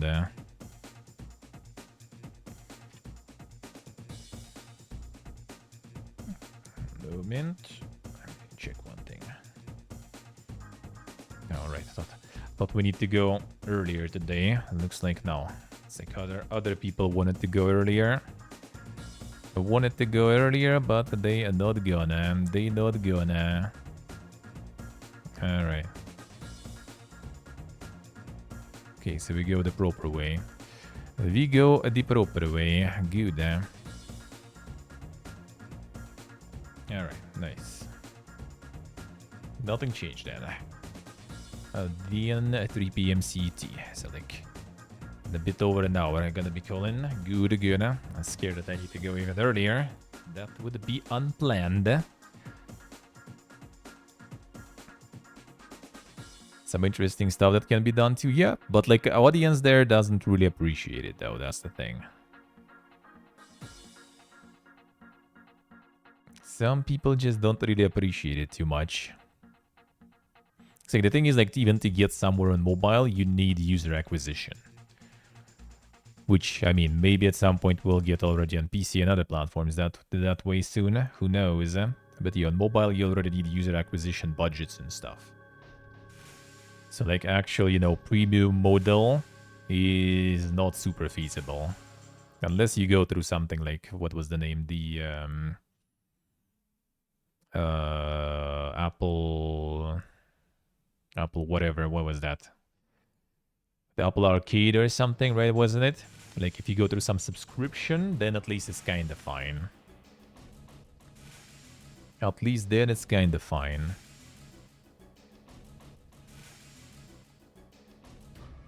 But if you just kind of want to like roll your game on your own, then chances are you will need a lot of money just to kind of like, you know, get someone to play that stuff.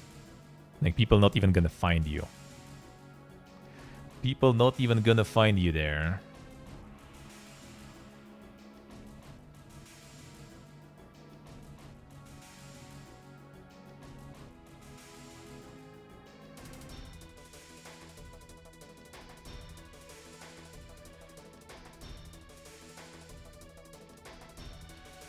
Yeah, I think Nintendo not gonna be harming their public image. We'll see, we'll see.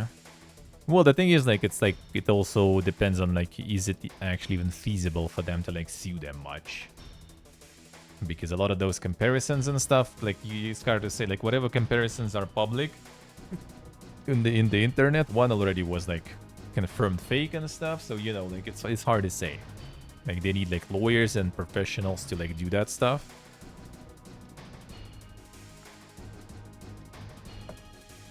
It might just not be really feasible for them to like chase that lawsuit there.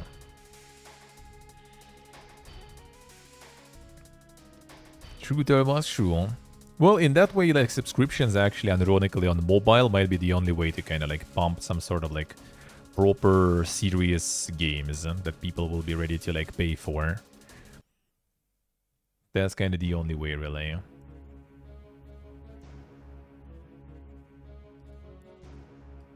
And another one. Outrider Studio People Can Fly lays off more than 30 employees. Another one. Budget limitations and the shrinking scope of Project Gemini S4 White was laying off over 30 people.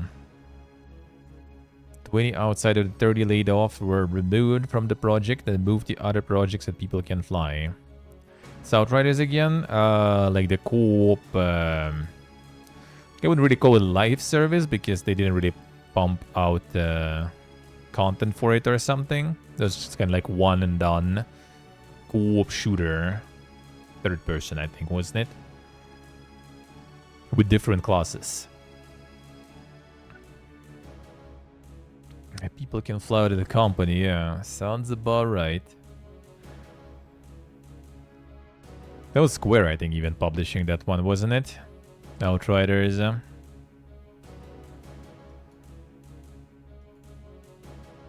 Yeah, the co-op third-person cover shooter. A looter shooter, too, yeah. But it was just like one and done. So you don't really like pump it, you know, for months. You just kind of go through it, finish it, and sort of done with it.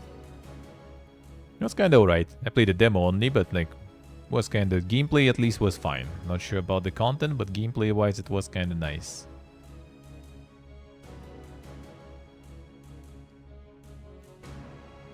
Final Fantasy XIV, a live-action TV series did, says the production company behind it.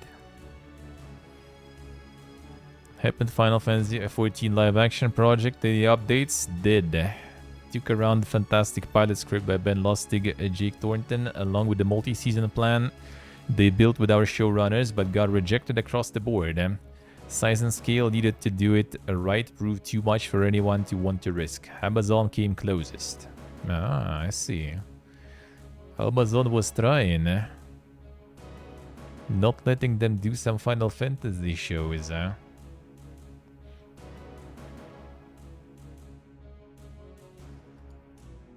And another one, now the big boy. Microsoft laying off 1,900 employees across Xbox, Activision, Blizzard, and ZeniMax. The internal memo there. A Blizzard team, as you may have read in Field's note, today is a challenging day as we say goodbye to some of our colleagues. Difficult process, but is one that will be best enable Blizzard and Xbox to deliver ambitious games for our players on more platforms and in more places than ever before. Yeah, like reducing the work power, totally making it better. Absolutely. Moving forward with a more focused strategy across Microsoft Gaming that sets us up for sustainable growth and aligns our talent and resources to our top priorities. In addition to the events today, Mike Ibarra and I have been discussing his future and some of his personal passions for some time. As many of you know, Mike previously spent more than 20 years at Microsoft. Now that he has seen the acquisition through as Blizzard president, he has decided to leave the company. So move forward, we'll continue to build on the positive momentum that Mike created and strive to continue exceeding the expectations of Blizzard's players. So I want to thank Mike for his leadership and for his partnership and counsel since the deal closed. He plans to travel and spend more time with his family. Wish him the very best. Additionally, Alan Adham, Blizzard's chief design officer, leaving the company. One of the Blizzard co-founders, Alan has had a broad impact on all of Blizzard's games. His influence will be felt for years to come, both directly and indirectly, as Alan plans to continue mentoring young designers across the industry. A new Blizzard president will be announced next week. See. Size of the whole company you work for, I see. Those impacted being informed in the meeting starting today. Alright, when set up to work from home and would prefer to, can work remotely today due to time zones and local holidays. Some impacted employees in APAC and EMEA will be informed later this evening and into early next week. Notifications that complete leaders will bring their teams together. Mindful of this process in our conversations and outreach during these few days.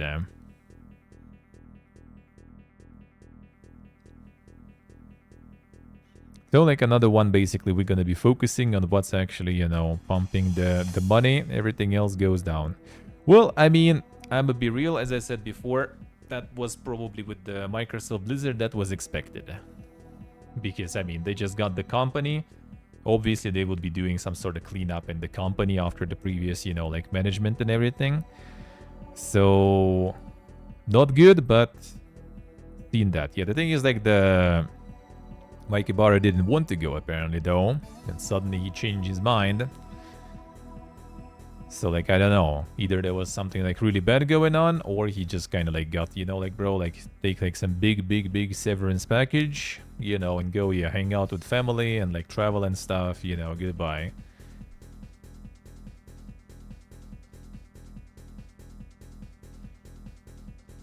The only Diablo Immortal, I don't think Diablo Immortal is actually even, like, pumping that much for them. I do not think so. Yeah, they're cutting the survival game that was developed for 6 years. Apparently there is an article about that too. Apparently there are some engine issues there. And we'll see if there are some details on that. I wonder what kind of issues they encountered there that way.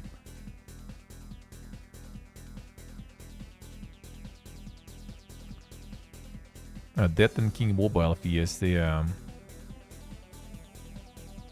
adjust the money sink at this point? Well, yeah, I don't know. I don't know. Imagine like how much they were even like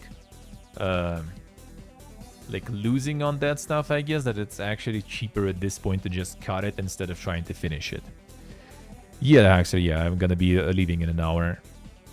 So, no time for golf, really. Horizon Forbidden West Complete Edition comes to PC this March. There it is. Steam and Epic Game Store. You know, this one, I'm gonna be waiting probably when there will be some sort of a Giga bundle of 2 games, then I will get it. So I haven't played the DLC for the first game. And second game I haven't played, so... Time is Dragon's Dogma 2, yeah. At some point I'll get there, but no rush. Prices are still kind of ridiculous. First Horizon already kind of getting some decent, like, discounted price, so that's good.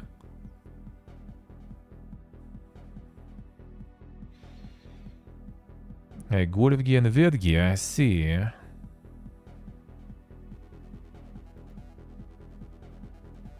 Gotta get that. Gotta get that.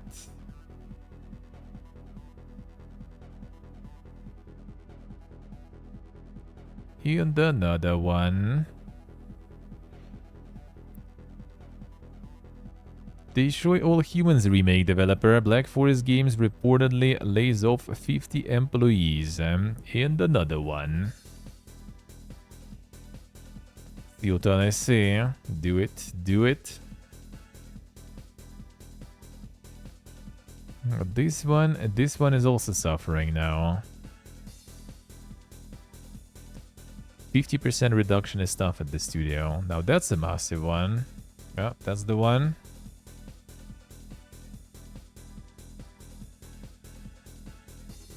Sure, we can get that. We can get that.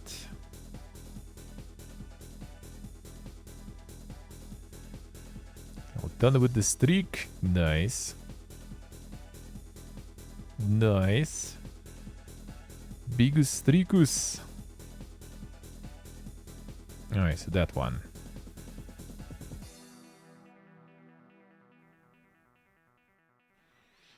Blizzard's survival game reportedly cancelled over engine issues after 6 years of development. Let's see.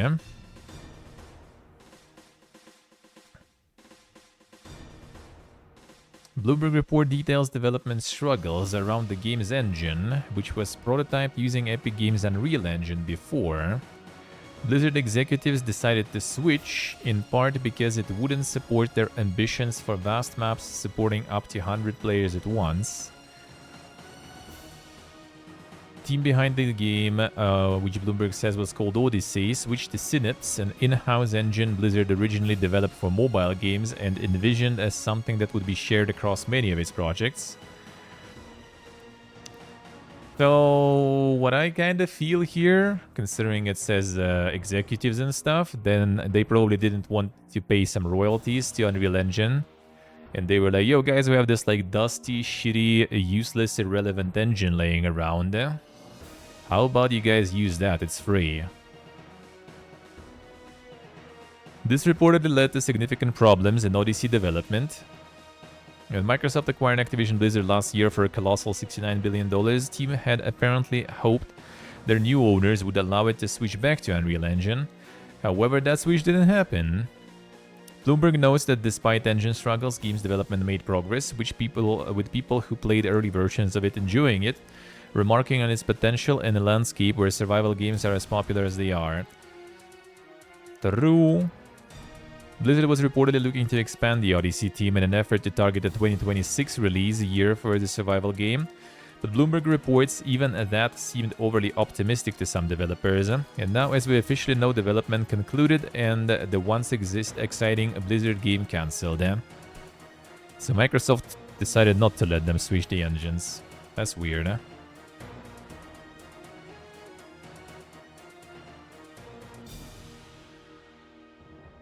Seems like something Corpo would do. Yeah, I don't know why Microsoft decided not to pursue. Well, I mean, maybe Microsoft just already saw instantly that it's just like gonna be taking a lot of time and resources switching engine again, and just decided to fucking cut it completely. Even I don't know. Like it's hard to say because like some games like what you call the Road to Vostok, for example, right? Like the Stalker-ish looking one. Pretty good looking one too game, made by one guy, well, working still on it, right? Not out yet. And dude just ported it from Unity, I think, to Godot, and that's like a 3D shooter, right? It's not like the usual Godot 2D stuff in like a month or two of work alone. So like it's doable if you want to, but don't know, maybe like different story here though.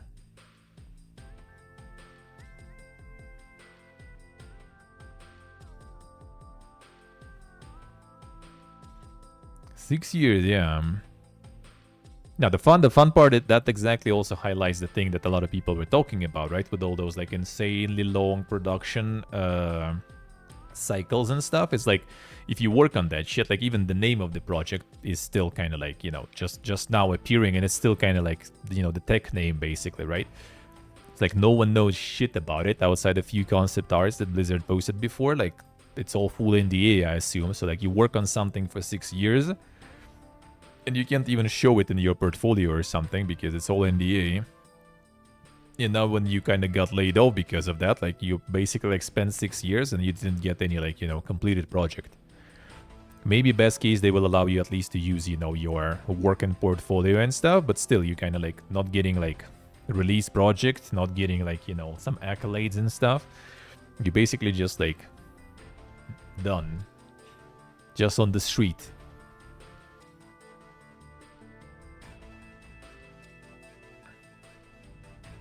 Yeah, they let go. Well, I mean, they said that they like redistributed people in different teams, but I assume probably like a bunch of them, most of them, I guess, kind of got.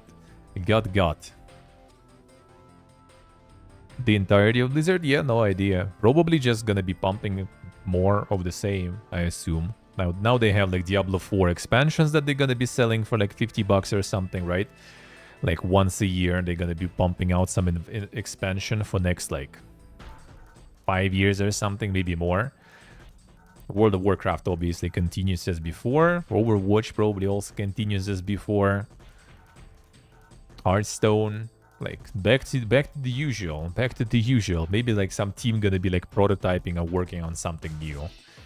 Potentially.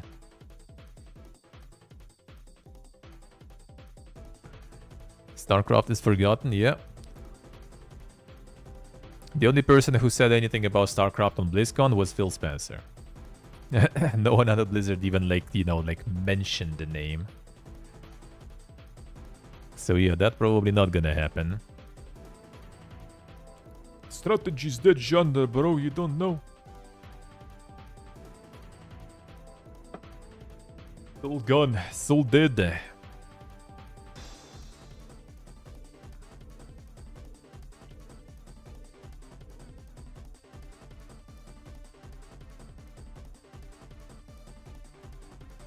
Releasing survival game would at least make some more money. Well, that's the thing. That's the thing about all those things. I don't know why, but a lot of those studios, instead of finishing something they were working for a while, they just like cutting it completely. That's probably what would happen with like Skull and Bones, right? If they wouldn't have some like responsibilities, right? If they wouldn't have some contract, you know, obligations in front of some like governments of the countries. If they wouldn't have that, Skull and Bones probably would be gone already long ago. And sometimes it's kind of like, you know, the franchise is just way too good, like beyond good and evil. Like, I'm pretty sure it's like the complete utter development hell, but because it's, you know, it's beyond good and evil and they can do something with franchise, they still kind of keep trying.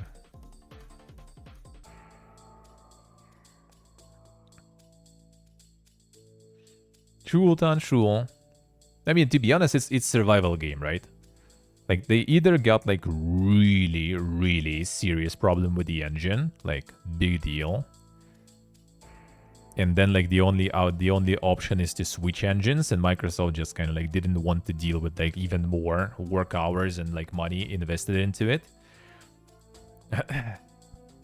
Because technically it's a survival game. They literally could just release like with an early access, ironically, somewhere, and people would play it just as any other early access, you know, open world survival craft game that are plenty.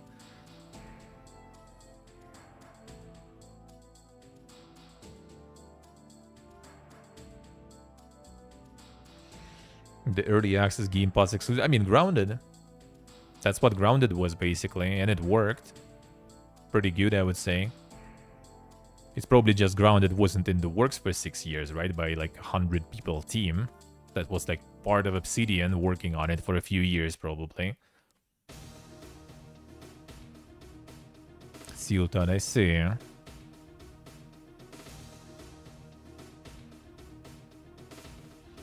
The feud right AAA years ahead. Soon, 1 second. There was stuff about it.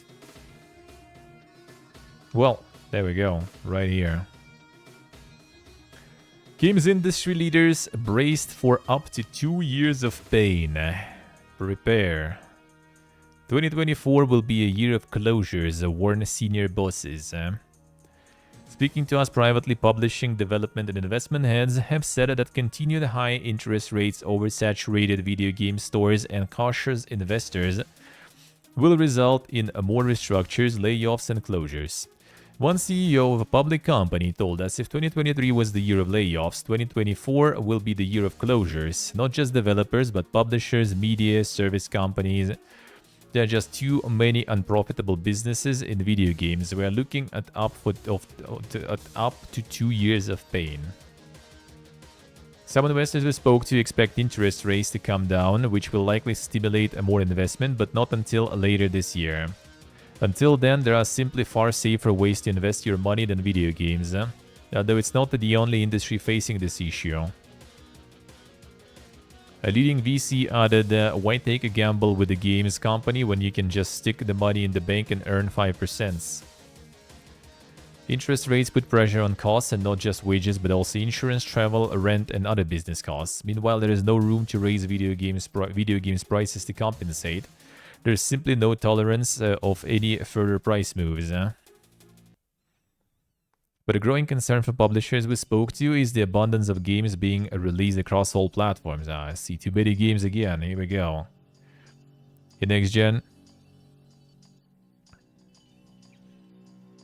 Yeah, I hate this part though. Like, dude, no room to raise video game prices to compensate, and simply no tolerance of any further price moves. Dude, like, have you thought about like trying to like change the process, you know? Not trying to change like the outcome, but change, you know, the process itself. Like, why the indie games manage to like, you know, like survive with this stuff?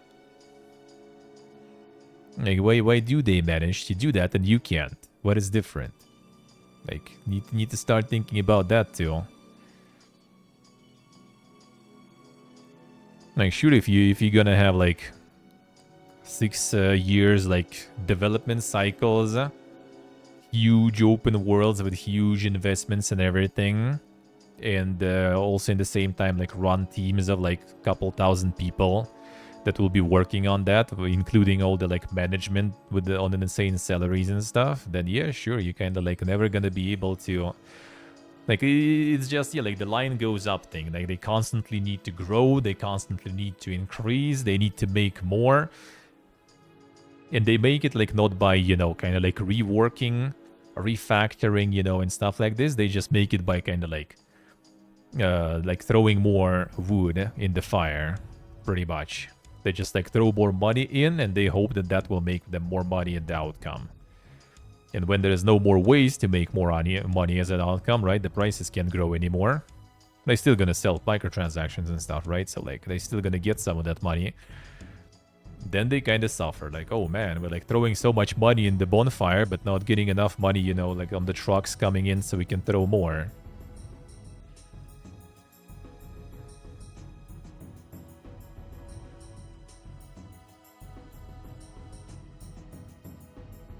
A more secure but big corp want fast releases, fast results. I don't think so. That's the thing. Like all the development cycles are super long.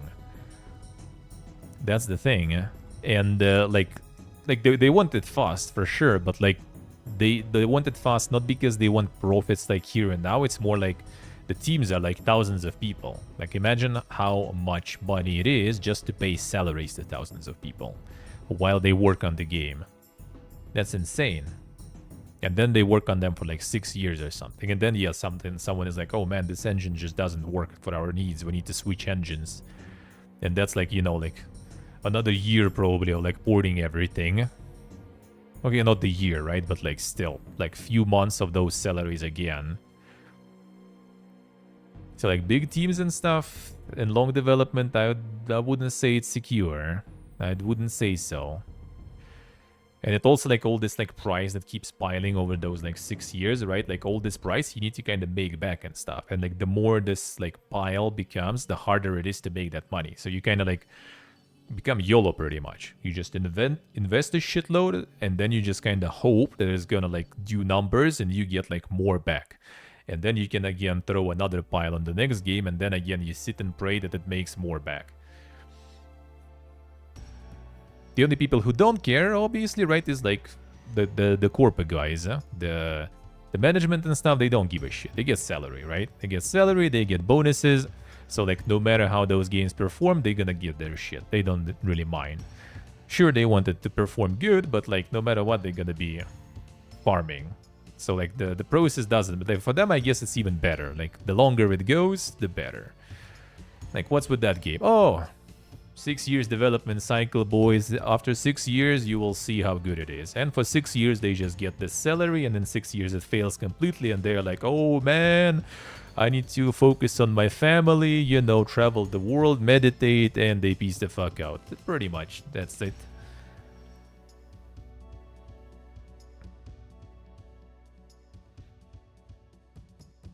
Triple A more like a quadruple A at this point, I guess. Wasn't Callisto Protocol trying to call their shit quadruple A already or something?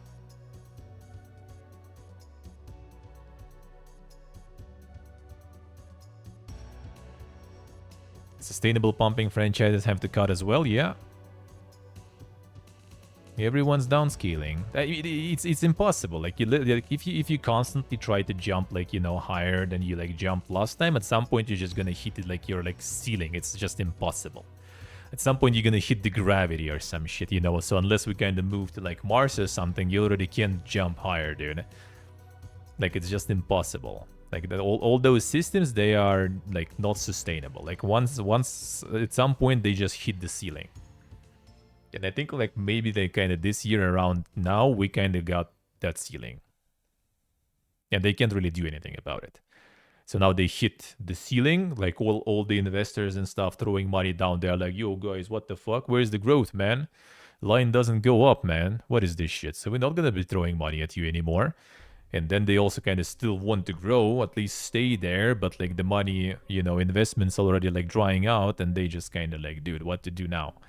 Let's like start cutting like our own, you know, like the branch we're sitting on, like fire all the people and stuff.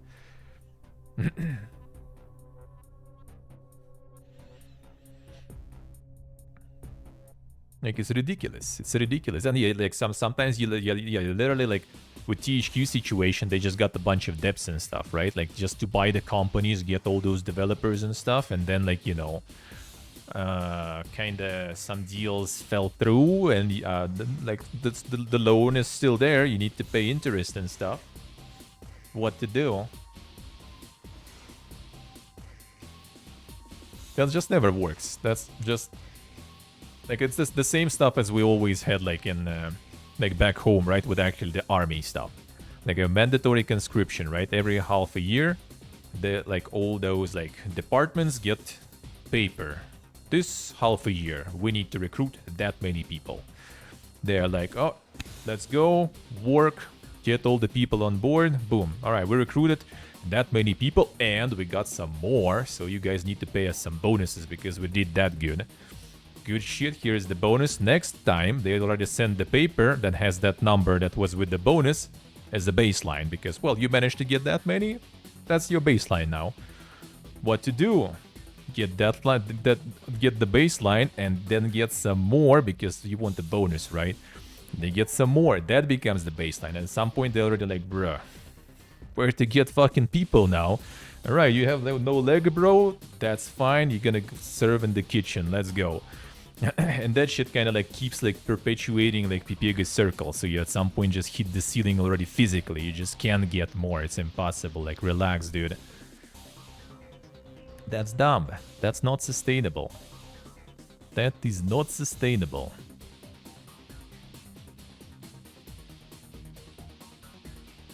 Yeah, you need to get stonks up. If stonks not up, that's bad. But like, you can't have it permanently. It's impossible. Just legitimately not possible.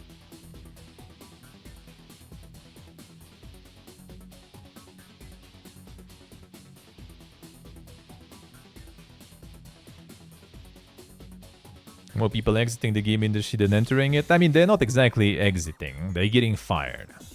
They're re-entering it again whenever they have an opportunity. Because thing is, a lot of other industries are also suffering. It's not something that is like, you know, completely exclusive. Like, basically, like if you're a coder, like you can exit the game industry, but where you go? The general IT industry, and I mean, there's the same shit here. All the big corps scaling down everywhere. Like, what you gonna do? Exit like development, go get, you know, like I don't know, like Pitchfork and go to the farm? I doubt it. I doubt it. Better leave for safer work. That was the case all the time. Like, the game dev in general was already like this, like, sort of department of IT that was for very dedicated, passionate people. That, like, you want stability, you go to software development somewhere else. It was either people who just wanted, you know, passion projects, or people who already worked in software development, like, earn some money and stuff, and just wanted to kind of, you know, go for passion now because they're already, like, sustainable. That was always the case. Not to mention that, you know, like, as I said, like, a lot of other markets are also fucked. And, like, you're not gonna, like, it's still kind of very niche, like, not niche, but, like, still very, like, specific set of skills that are kind of hard to market outside of, like, IT in general, right? Unless it's, like, artists, right? Like, writers, for example. All right, you're a writer. Like, what you gonna do? Go write for some shows? Well, good luck. There was like protests of the writers recently, right? Probably not that good there. What you gonna do? Write some like shitty little books that you just like kind of like chew through, you know, like two a day. Like ChatGPT does that nowadays already. Like, what you gonna do?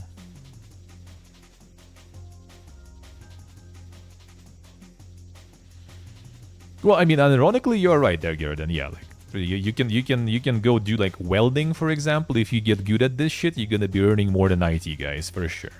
Especially if you will be good at welding of like, for example, like the oil piping or like gas pipes or something. You can make a bank. The problem is, I'm pretty sure a lot of people not gonna want to work that way, right? That's kind of quite a big change, I guess. Let's put it that way. That's quite the big change to go from like, you know, coding in the office and then going like, I don't know, like some sort of craft or something. And it's not happening overnight too, right? You need to learn and stuff anyway. So I don't think a lot of people will be quitting like completely.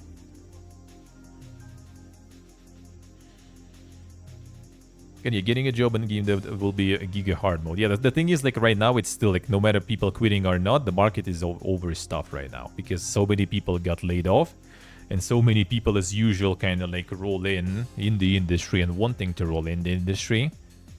So they just, like, there's not enough work. It's not even amount of people. Amount of people is plenty. If they want to have people in the industry, there will be enough. They can staff themselves, no problems, 100%. Now you can go to like the Reddit, what's the name?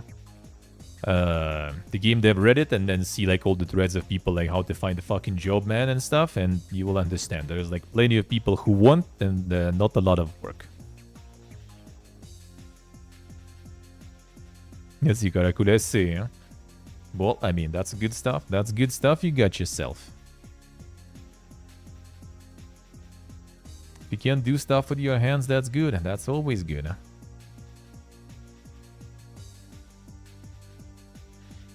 A lot of like the basic work, like basic craft jobs, like basic, not on like, you know, basic level, but like essential, I guess. Let's put it that way. That shit is always paying really well. Teenager, I see. So yeah, I don't think like the people quitting will be that much of an issue. It's more the fact that yeah, we have this situation when the like the industry is just not sustainable with their plans.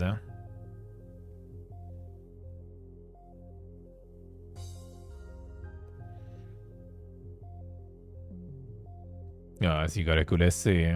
You'll get them, man. Don't you worry. Don't you worry. At least you're in the business. Promotion you will get. Promotion you will get. And that's a very marketable skill too. You know, let's put it that way. Competition isn't the biggest factor in this current situation, but it is a challenge, especially when you consider how much disposable income people have at the moment. It's also not just the number of new games you are competing with, but all the older games and live service games that are there and doing huge numbers. Yep. Not false. Solution is for companies to divest or cut areas of the business that are unprofitable or a distraction from their core offering and to focus on what they do best. Isaac Makalo. Focus isn't exciting, but getting back to basics, back to those foundations and building back up is needed in a lot of cases. It's all about sustainability for those who aren't profitable and can't get that funding. It's a case of being brave and getting tough.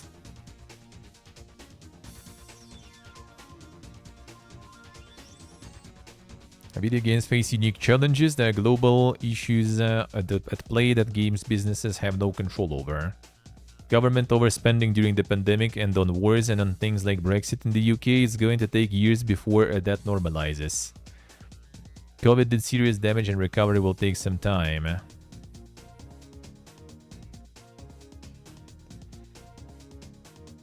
If you look at gamers, they're happy. They're playing those fantastic games and they're playing them in their hundreds of millions. They're playing more than they were 5 years ago and buying more. The industry graph is trending upwards. The games industry is in an odd place right now, but to those on the outside, it doesn't look that way. Investment hasn't stopped entirely. You're still going to see money coming into games. You're still going to see established people with a good business plan setting up new teams. There is opportunity. Lots of successful businesses are born during moments like this. And the situation is temporary. Games business is built on very solid foundations, and when things do start to grow again, we would hope to see a more sustainable and wiser games industry emerge on the other side. I hope so. I do hope that the lessons will be taken from that, that's for sure. That's for sure. Damn, Steve, it's time to show him. It's time to show him. Them filthy Hubies. The Lizard One. Damn, son. Scaly. Dance game.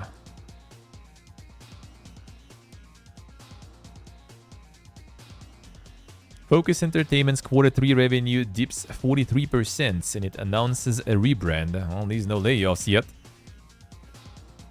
A games firm will become a pull-up entertainment in April 1st. Damn, son. It's from like Focus focus home, to focus to a pull-up now. Alright, let's see. As long as they not start to cut off, that will be the important part.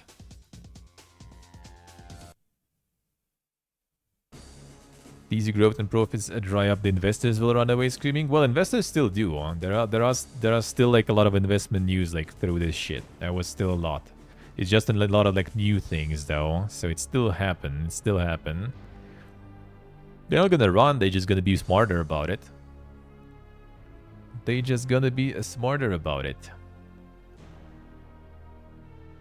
China removes proposed bans on monetization tactics from government website. Removal sparks speculation of U-turn, prompting jump in shares for Chinese games firms. Damn son, manipulations continues. Nah, I mean, the monetization changes were kind of good though. I have to say, those changes were nice. Like all this, like, you know, like cucking of that fucking loot box economy, that was good shit, man. But sadly, Corpa won. Sadly, Corpa won. Even in China.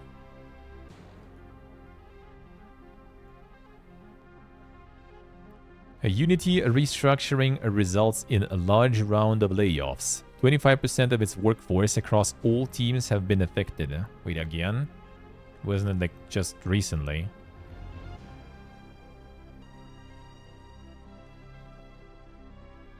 Unity made difficult decision to implement workforce reduction targeting approximately... It's 901? Oh yeah, it is. They had like some weird shit with their RSS reader. I was like, yeah, what the fuck? That already happened before, man.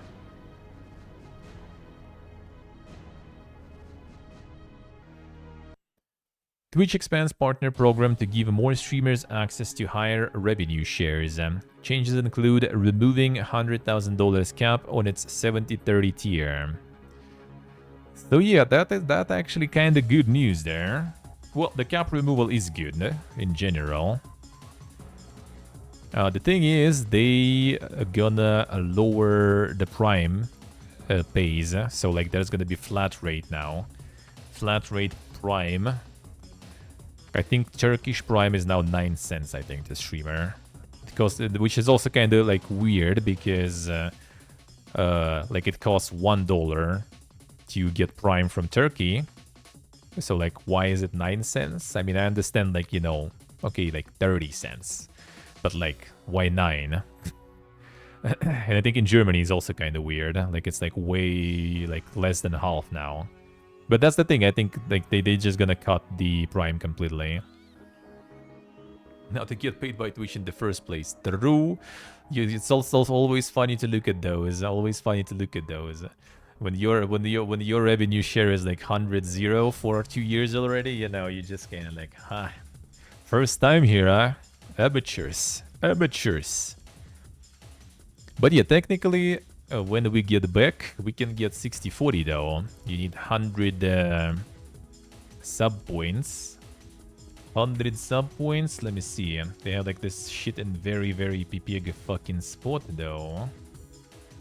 That is very hard to see. Was it in analytics or something? Let me see. Partner Plus. Yeah, there it is.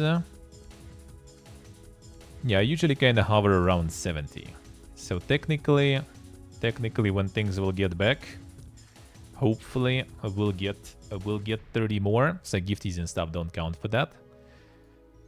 And then can get 60-40, and that will be very nice. That will be quite nice. Because like 100 is doable. So yeah, I got some good news and like kind of masked, you know, the prime stuff a little bit by that. By that, a little bit. But yeah, the removal of 70-30 is kind of like the 100,000 limit to 70-30. Is just kind of like, they also like, oh, we kind of had like conversation with the community. And like, bro, like people who get, you know, like 100,000 capped is probably like maybe 1,000 people on the platform. Maybe like a couple of thousand people on the platform.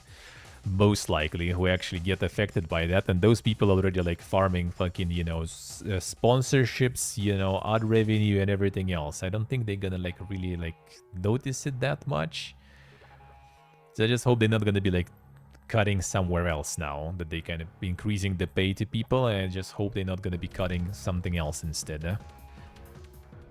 Because I feel it would be kind of okay to just keep the 100,000, you know, threshold, because if you already make 100,000 a year, then you kind of already like okay. You don't need like some subsidies from the platform really. I might as well pay a little bit of like luxury tax, you know, sorta. And then just like provide some other support, like for example 70-30 or like 60-40 to like a little smaller boys, so more people can afford to become, you know, full-time streamers and just kind of like, you know, increase your offering of content. That would be probably better, but yeah, it's again always kind of everything floats up there, and they're really dependent on that top of the crop there. No, at least they're not taking more from the poor here, so that's already good. Well, except for the primes, I guess, yeah. Except for the primes, I guess. The prime thing is like, for some regions, is gonna be bad. But the thing is, I think they're just kind of preparing for completely removing the primes, I feel. Like, I feel like the free prime subs either gonna be gone, or they're gonna be doing like giving you like very, very small amount, probably.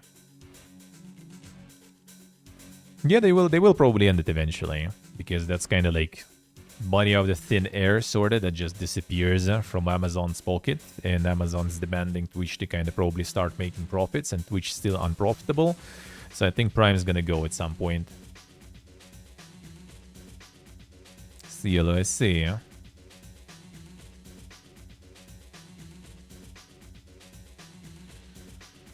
So Prime, they're gonna be probably ending, I feel, at some point. I feel they kind of want to do it smooth, and they probably want to also, like, I don't know, like, come up with something to sort of, like, smoothen it even more. Because, like, some people, like, actually probably, like, like, a lot of, well, not a lot of people, I guess, but, like, decent amount of, like, revenue for some streams is, like, Prime subs. So, like, when Prime subs are gone, then a lot of people probably will start, like, trying to like find some other platforms, you know, find some other ways to monetize and stuff and shit like this. So that's gonna be probably like tricky for them. I don't think like a lot of people will like, you know, like if Prime is gonna be gone, I don't think a lot of people will go to Kick or something with their 95% revenue share. I doubt it. I doubt it. Some people probably will, but I really doubt it. And the thing is, like, YouTube is also like cutting on some like live stuff. I think they just literally like cut off, like some of the Google layoffs basically had their YouTube live main dude just basically pretty much kicked out. So yeah, I think YouTube kind of also doesn't believe in live streaming much anyway. Everyone is focusing on the short-term content. That's the shit. No one cares about those like 8 hours long sessions and everything people do and stuff. That's too much effort, too much money sunk into that, and not a lot of income from that for them. Fix of this new pandemic? Nah, I mean, it's just gonna evolve. Some new stuff. That's like, I guess, the process of evolution.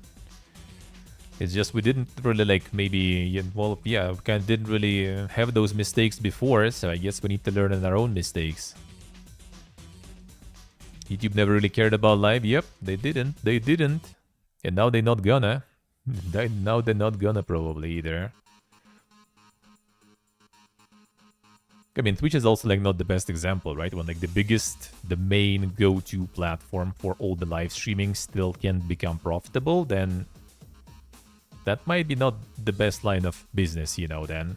If the biggest guys can't make profit there, maybe not the best one. Unless you're like Kick or something that basically works as like the gateway into the gambling shit, pretty much. If you do that, maybe that might be kind of profitable. I don't know if it actually is for them. That would be kind of tricky still. But that might be like the whaling situation, right? It's like maybe like just a few people got in through that and they already like making them bank, so I don't know.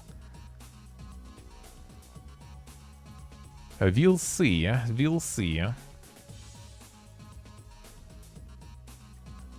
We will see. And a lot of people like now, well, you guys need like to, you know, like to diversify your revenues, you know, get the donos and stuff, and like, yeah, You need to, guys. You need to trust me.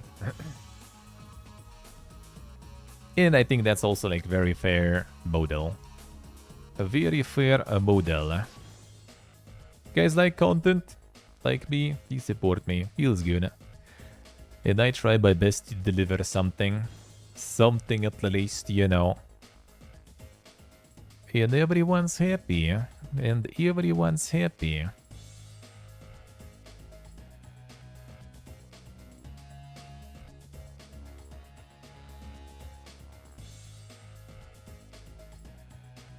Okay, 1 second. Hey, why did you close?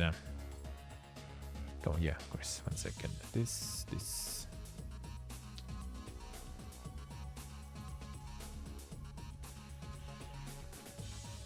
Xbox announces Indie Selects program. Curation of indie games will be spotlighted weekly on the console storefront. Life like a minimalist? Well, I mean, kinda do already. I have like one hoodie. I have one kind of like vest, basically. One package of like the thermal underwear. Like 4 underpants, 4 socks, 5 t-shirts, I guess, 2 pants, and shorts. That's pretty much all I have here. Everything else is my streaming setup, basically. So I would say minimal enough. Minimal enough there.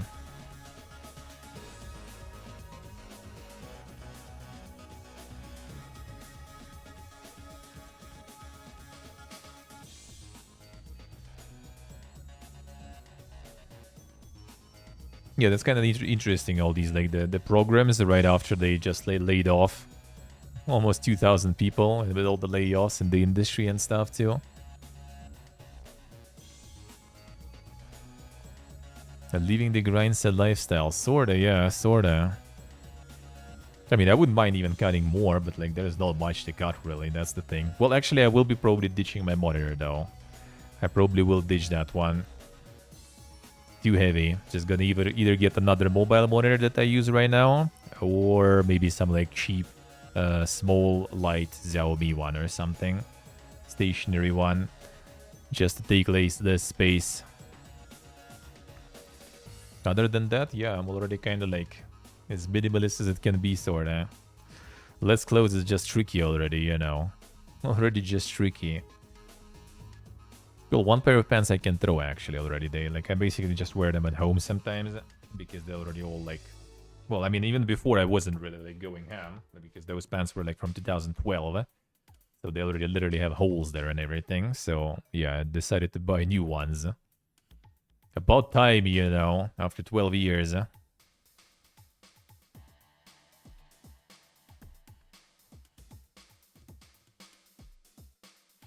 Just imagine the game, yeah. I lose the PC. I ironically was thinking about like selling my built, you know, mobile PC and just maybe getting a second laptop if I will really need to. But yeah, for now, kinda, it's gonna lose a bunch of selling the PC, considering I just kind of built it recently. Just feels kind of bad. Like I pretty much didn't really even use it much, right? And I'm gonna sell it already as used, so not that good. So I'm probably gonna still stick to it for now, and then we'll see. Could like go with one laptop, really, even doable. I just instead get like more beastly one, and it will be good. Curated program to highlight the top indie games in its platform. Channel dedicated to indie games across the world, as well as titles available for pre-order and games for players to wishlist. Dedicated channels including one for recently released and other for games revolving around weekly themes which players can suggest on social media.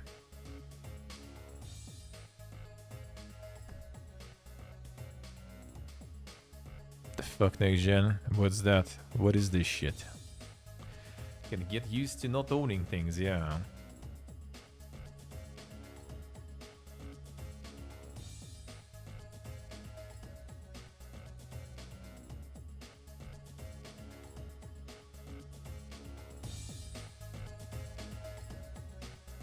Apple to allow alternative app stores in Europe.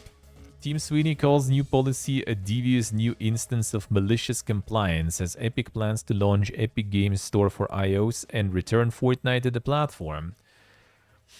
Damn son, Europe ahead. Europe ahead again into regulating them corpus. Many subscriptions? I have none. I have IFTTT subscription, I guess. And just for automatic reposting of stuff to different social media. It actually kind of works a little weird though because of what you know the glorious manager did with their platform. Kinda works not that pog, but that was like $15 a year, so I'm just gonna experiment with it more, maybe not continue for the next year. We'll see. I just wanted to save some time not posting manually everywhere, but I guess it's still kind of the most reliable way to do it, really, unfortunately. That's the only subscription I have. Still not happy, yeah, seems like it. But let's see, where is he molding there?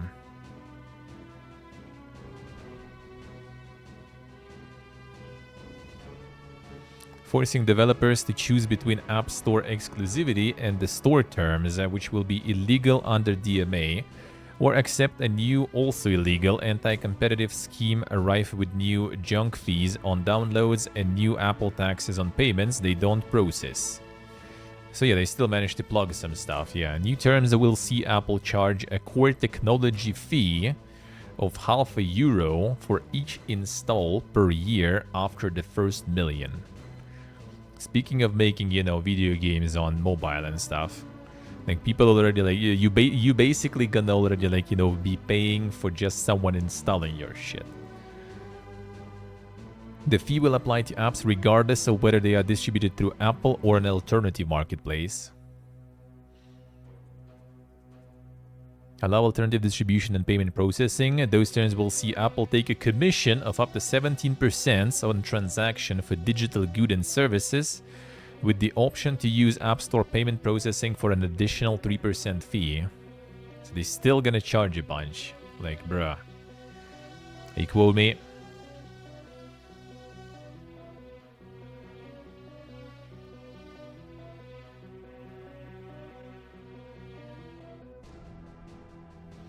The fuck, next gen? That's some giga subscriptions there.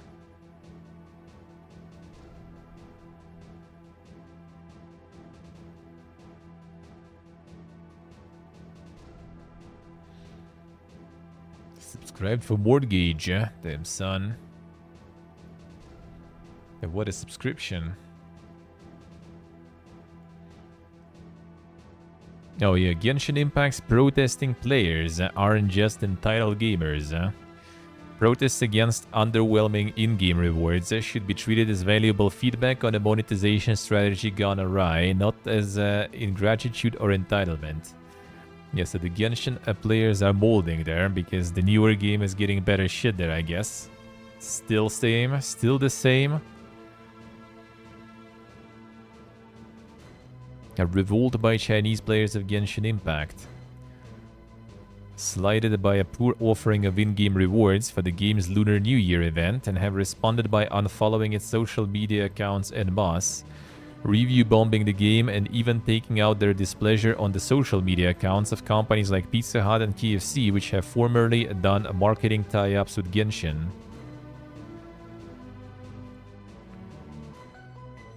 Damn. Brutal, brutal. The entitled gamer behavior there, damn son. Yeah, I think the Star Rail just kind of like got way nicer things. Like they give a lot more shit, and yeah, the Genshin guys are molding because of that. Which, I mean, to be honest, I think the reason is simple. Genshin is like way more successful and established, and Star Rail is still probably because of its niche and stuff, not really like, you know, getting there, sorta. So they still kind of try to, you know, to butter up the players and stuff with a lot of goodies. Hey Strider, hello.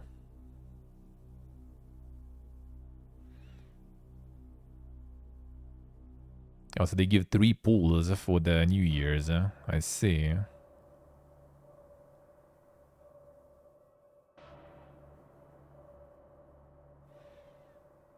Yeah, 3 pools doesn't sound like much, that's for sure. I think even in Star Rail, I remember when I was still playing, they had some event you could get like 10 pools or something. Or something.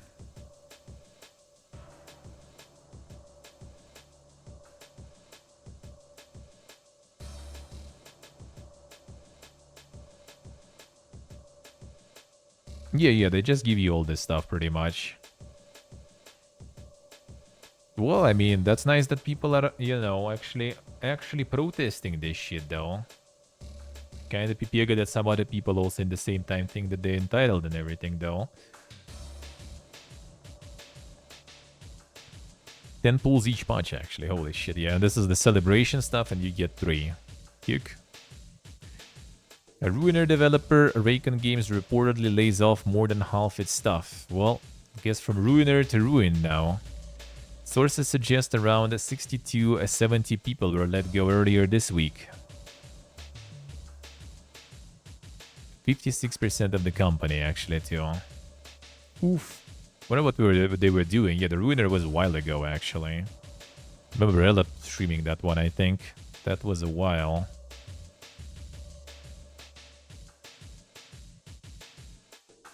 Oh, no, wait. No, not Ruiner. I think maybe he did. I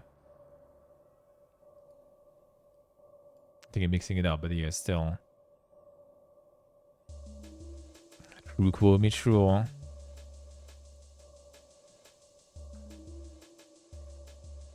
Damn, that's quite a long one. That's quite a long one.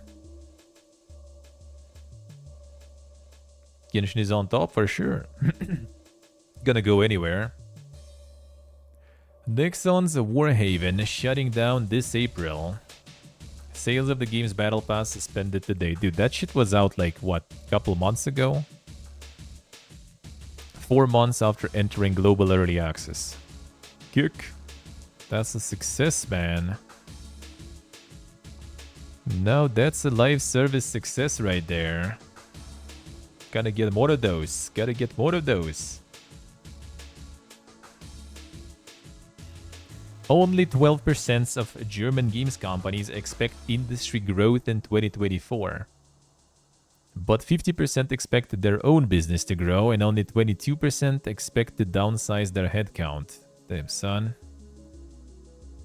So they think everyone in general kinda gonna suck, but their company won't. Well, 50% of them at least.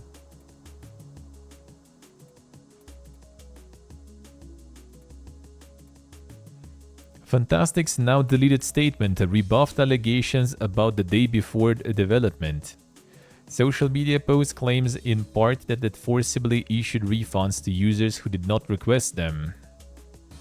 Damn, son.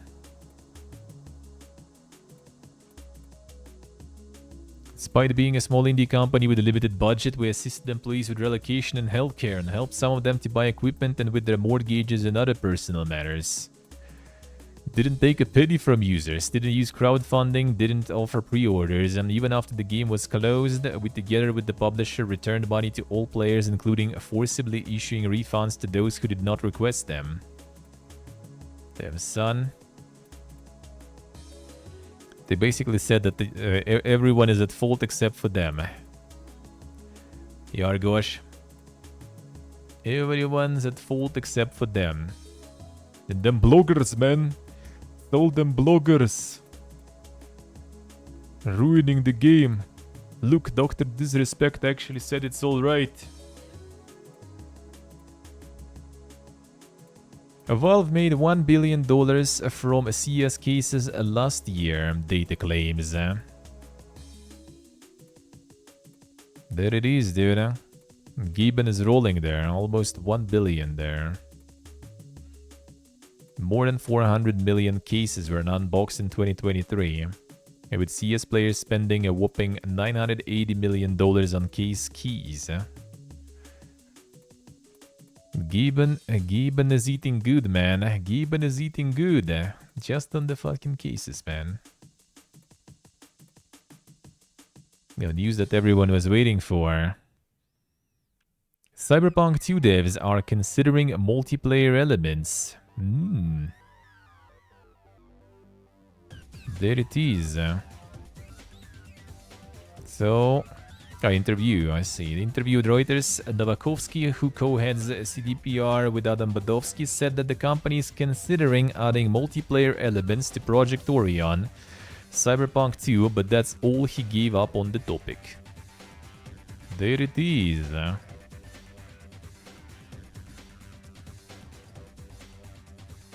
Unless it's just some corpus speech there, we'll see, I guess. Sony CEO says PlayStation gaming future will be on PC, mobile, and cloud. Hell yeah, man. I respect that. I respect that, dude. Bring us more. Bring us more games. It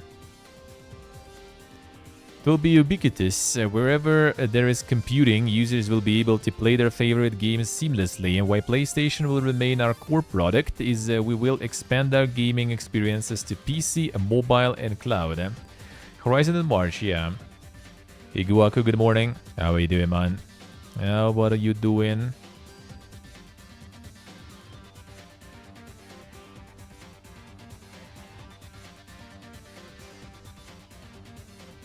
Speaking of the cloud and non-traditional gaming, Yoshida was asked about the movement towards subscription services for gaming. Something that, while he sees the value in, doesn't believe it's a catch-all solution for gamers. People usually play one game at a time. Nah. So the all-you-can-eat type of many games may not be so valuable compared with the video game streaming services.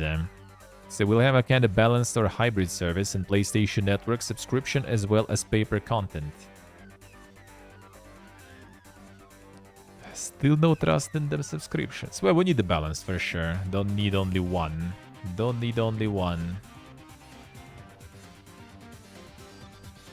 Dragon's Dogma director suggests fast travel is for boring games. Doesn't like fast travel at all. In the discussion, Hideaki Tsuno explained that if fast travel is present, there is a suggestion that it's there to avoid a boring travel. Then he made a damning statement, stressing that it's only an issue because your game is boring. Damn, son. Put a lot of work in designing a game where you can stumble across someone and something will happen, so while it's fine if it does have fast travel, we decided to design the kind of map where players will make the decision for themselves to travel by bike or on foot in order to enjoy the journey. By bike? That's some quality translation, I guess, or something.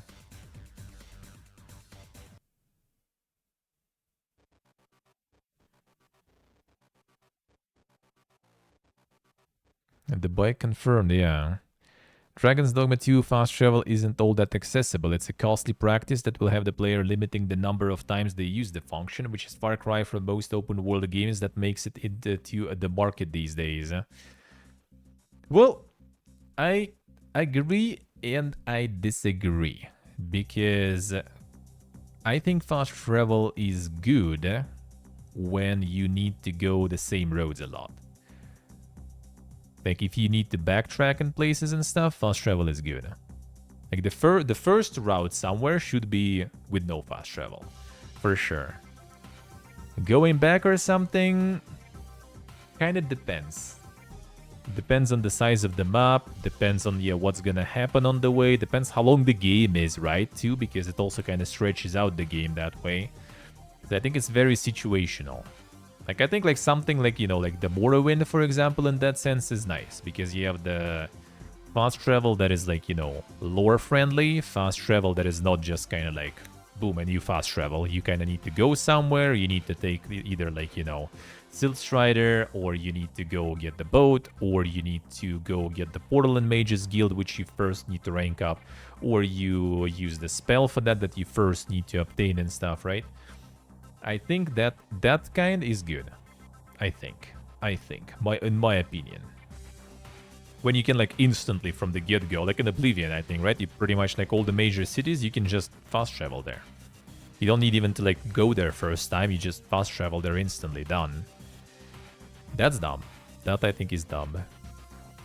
Part of the problem also is like a lot of bloat in the world and in the games goes. Like playing ESO, for example, and many MMOs, I just started like kind of paying attention to that. And it's just like you travel through the world and you just realize how vast the space that is like not even used, that you don't really need. It's just there, it's designed well, right? Like all those like rocks and stuff there, you know, things there you can notice that are kind of like cool, like manually placed and stuff, looks good, but like you don't need that, literally. There's nothing happening, you don't really pay attention to it, you just like, you know, like ride through on your horse or something, that's it. And if anything, it's actually makes you mad because you want to get to another point fast, but you don't have the fast travel option there yet, so you just need to run and open that fast travel beacon so you then can go there again. Because you probably will need to go that place many times for the fucking daily, you know. So you kind of want that. Yeah, a lot of people want this like the biggest map ever, yeah, and like show how big the world is. The auto travel on the map, true, that is also kind of nice. Something like I think was it the World of Warcraft initially, right? When you take like the Griffin or something, right? And you actually, you know, ride. It just goes without your participation. You can go AFK, but you technically still kind of there, traveling.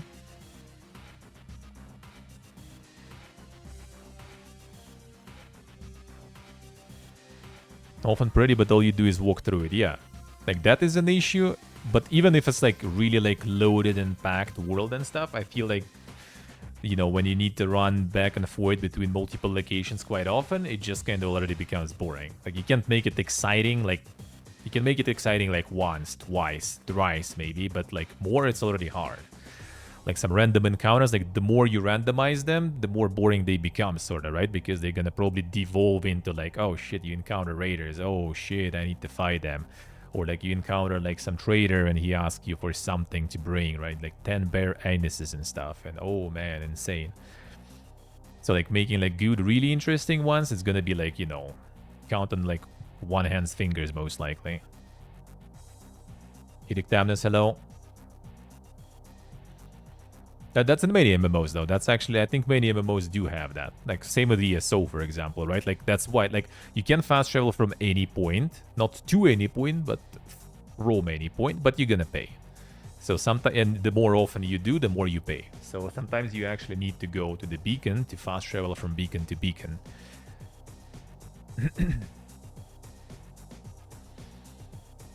Yeah, window. Yeah, it's like I think the mixture is good. Like you need fast travel, but you need to make it like the lore friendly one. Like in Morrowind is my favorite stuff. Like that actually is really good.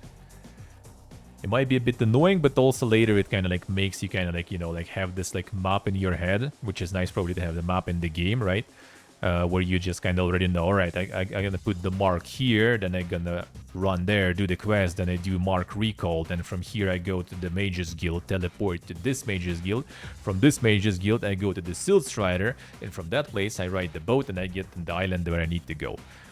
And that kind of like takes not a lot of time, and it kind of like feels more immersive, I guess, you know, because you kind of like need to have the route and everything.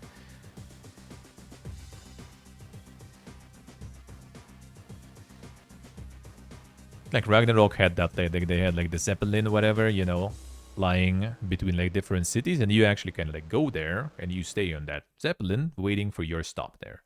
It's not long wait, but still it kind of like, you know, you can chat with people. You can put like more activities on that place so you can like see, you know, the stuff outside, which in Ragnarok you don't really see shit. It's an old, pretty ugly game, right? But, you know, you could, in the modern game, you know, you're just like flying. You can look at things down there. You can chat, you can like do some like put some like fucking gambling tables there or something, you know, just for people to do some mini games or whatever while they're waiting for it. Something like that. Boat, yeah, boat or Zeppelin, like anything like that.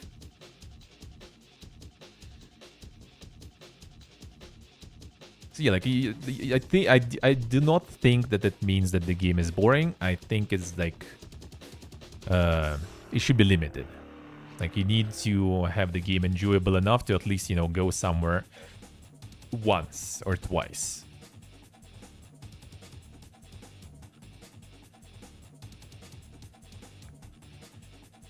Nintendo issues DMCA takedowns over a Pal World Pokemon mod, which, I mean, that is nothing surprising though.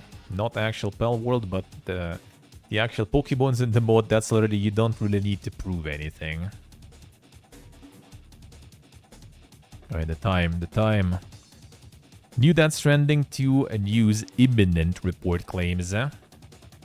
Another announcement for Death Stranding 2 is coming soon, possibly within the next 15 days. The report claims they are 100% sure of the announcement. It also suggests that Death Stranding 2's new reveal could line up with PlayStation's upcoming State of Play, which not announced yet, I think, right?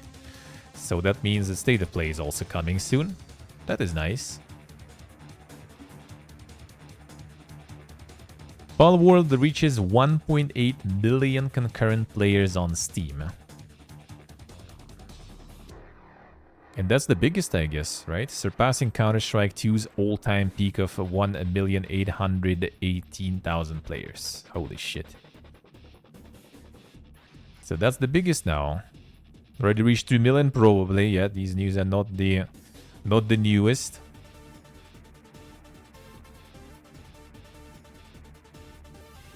The Pit issues statement on Pal World animal cruelty. What a twist. What a twist. Pit already heard from many Pal World fans who have no interest in eating pals and want a vegan guide created for the game. It's a veganuary after all, and gamers want to help animals by eating vegan in their game worlds and outside. Oh, so it wasn't even about like the bad treatment of animals in the game or something. Ido XLLO.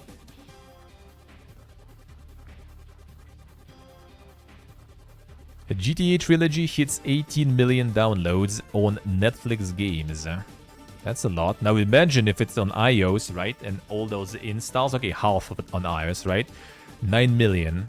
And every install is 50 cents. That's like $4.5 million just in the pocket for Apple. Just because someone installed the game on their phone. Like, dude. Didn't pay or anything, just installed the game on their phone.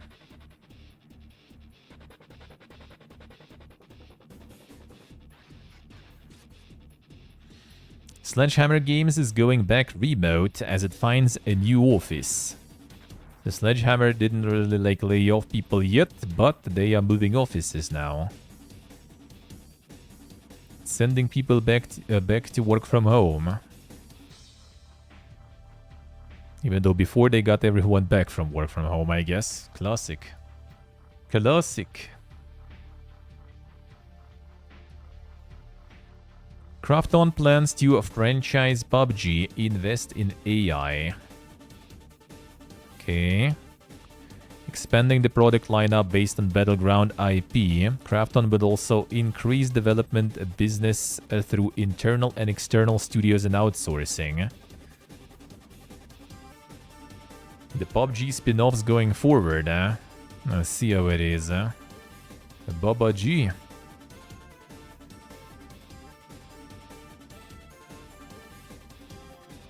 Newcraft on Live Talk also mentioned continued interest in AI, specifically deep learning technology. So fucking deep. It will use it more actively during development. Publisher also stated it can not only improve production efficiency, but also provide new user-centered experiences. The AI, man, the AI.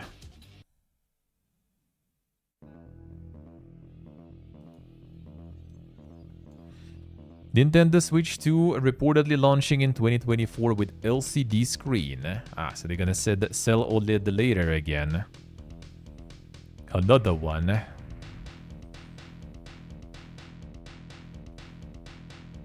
The Nintendo device would be responsible for a doubling in shipments of so-called amusement displays in 2024. It's kind of hard to say, yeah, like some people say it's going to be the new one, some people said it's going to be another like rehashed version. We'll see, I guess. We'll see what that's going to be. Amusement displays, yeah. I guess like entertainment, I guess, should be. Hogwarts Legacy updates announced for summer 2024. Content that was previously exclusive to PlayStation will be released on other platforms later this summer. And there's gonna be something new too, apparently.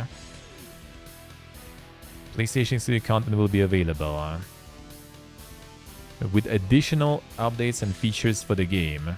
There it is.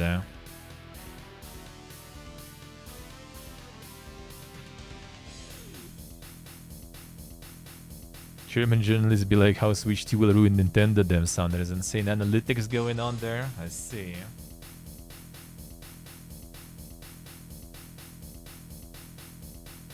See, Axel, I see. The Coomer brain. Stick him. Alright. Ah, the clickbaiting, alright. Well, I mean, that's what it's all about nowadays. And gotta bait hard. It is how it is. Switch 2 could be the downfall for Nintendo, damn son. Poor Nintendo, wiping them tears with all those billions. Feels bad, man. Alright, that be it. 1 second, let's check here because it's already time. It's already time for me to go.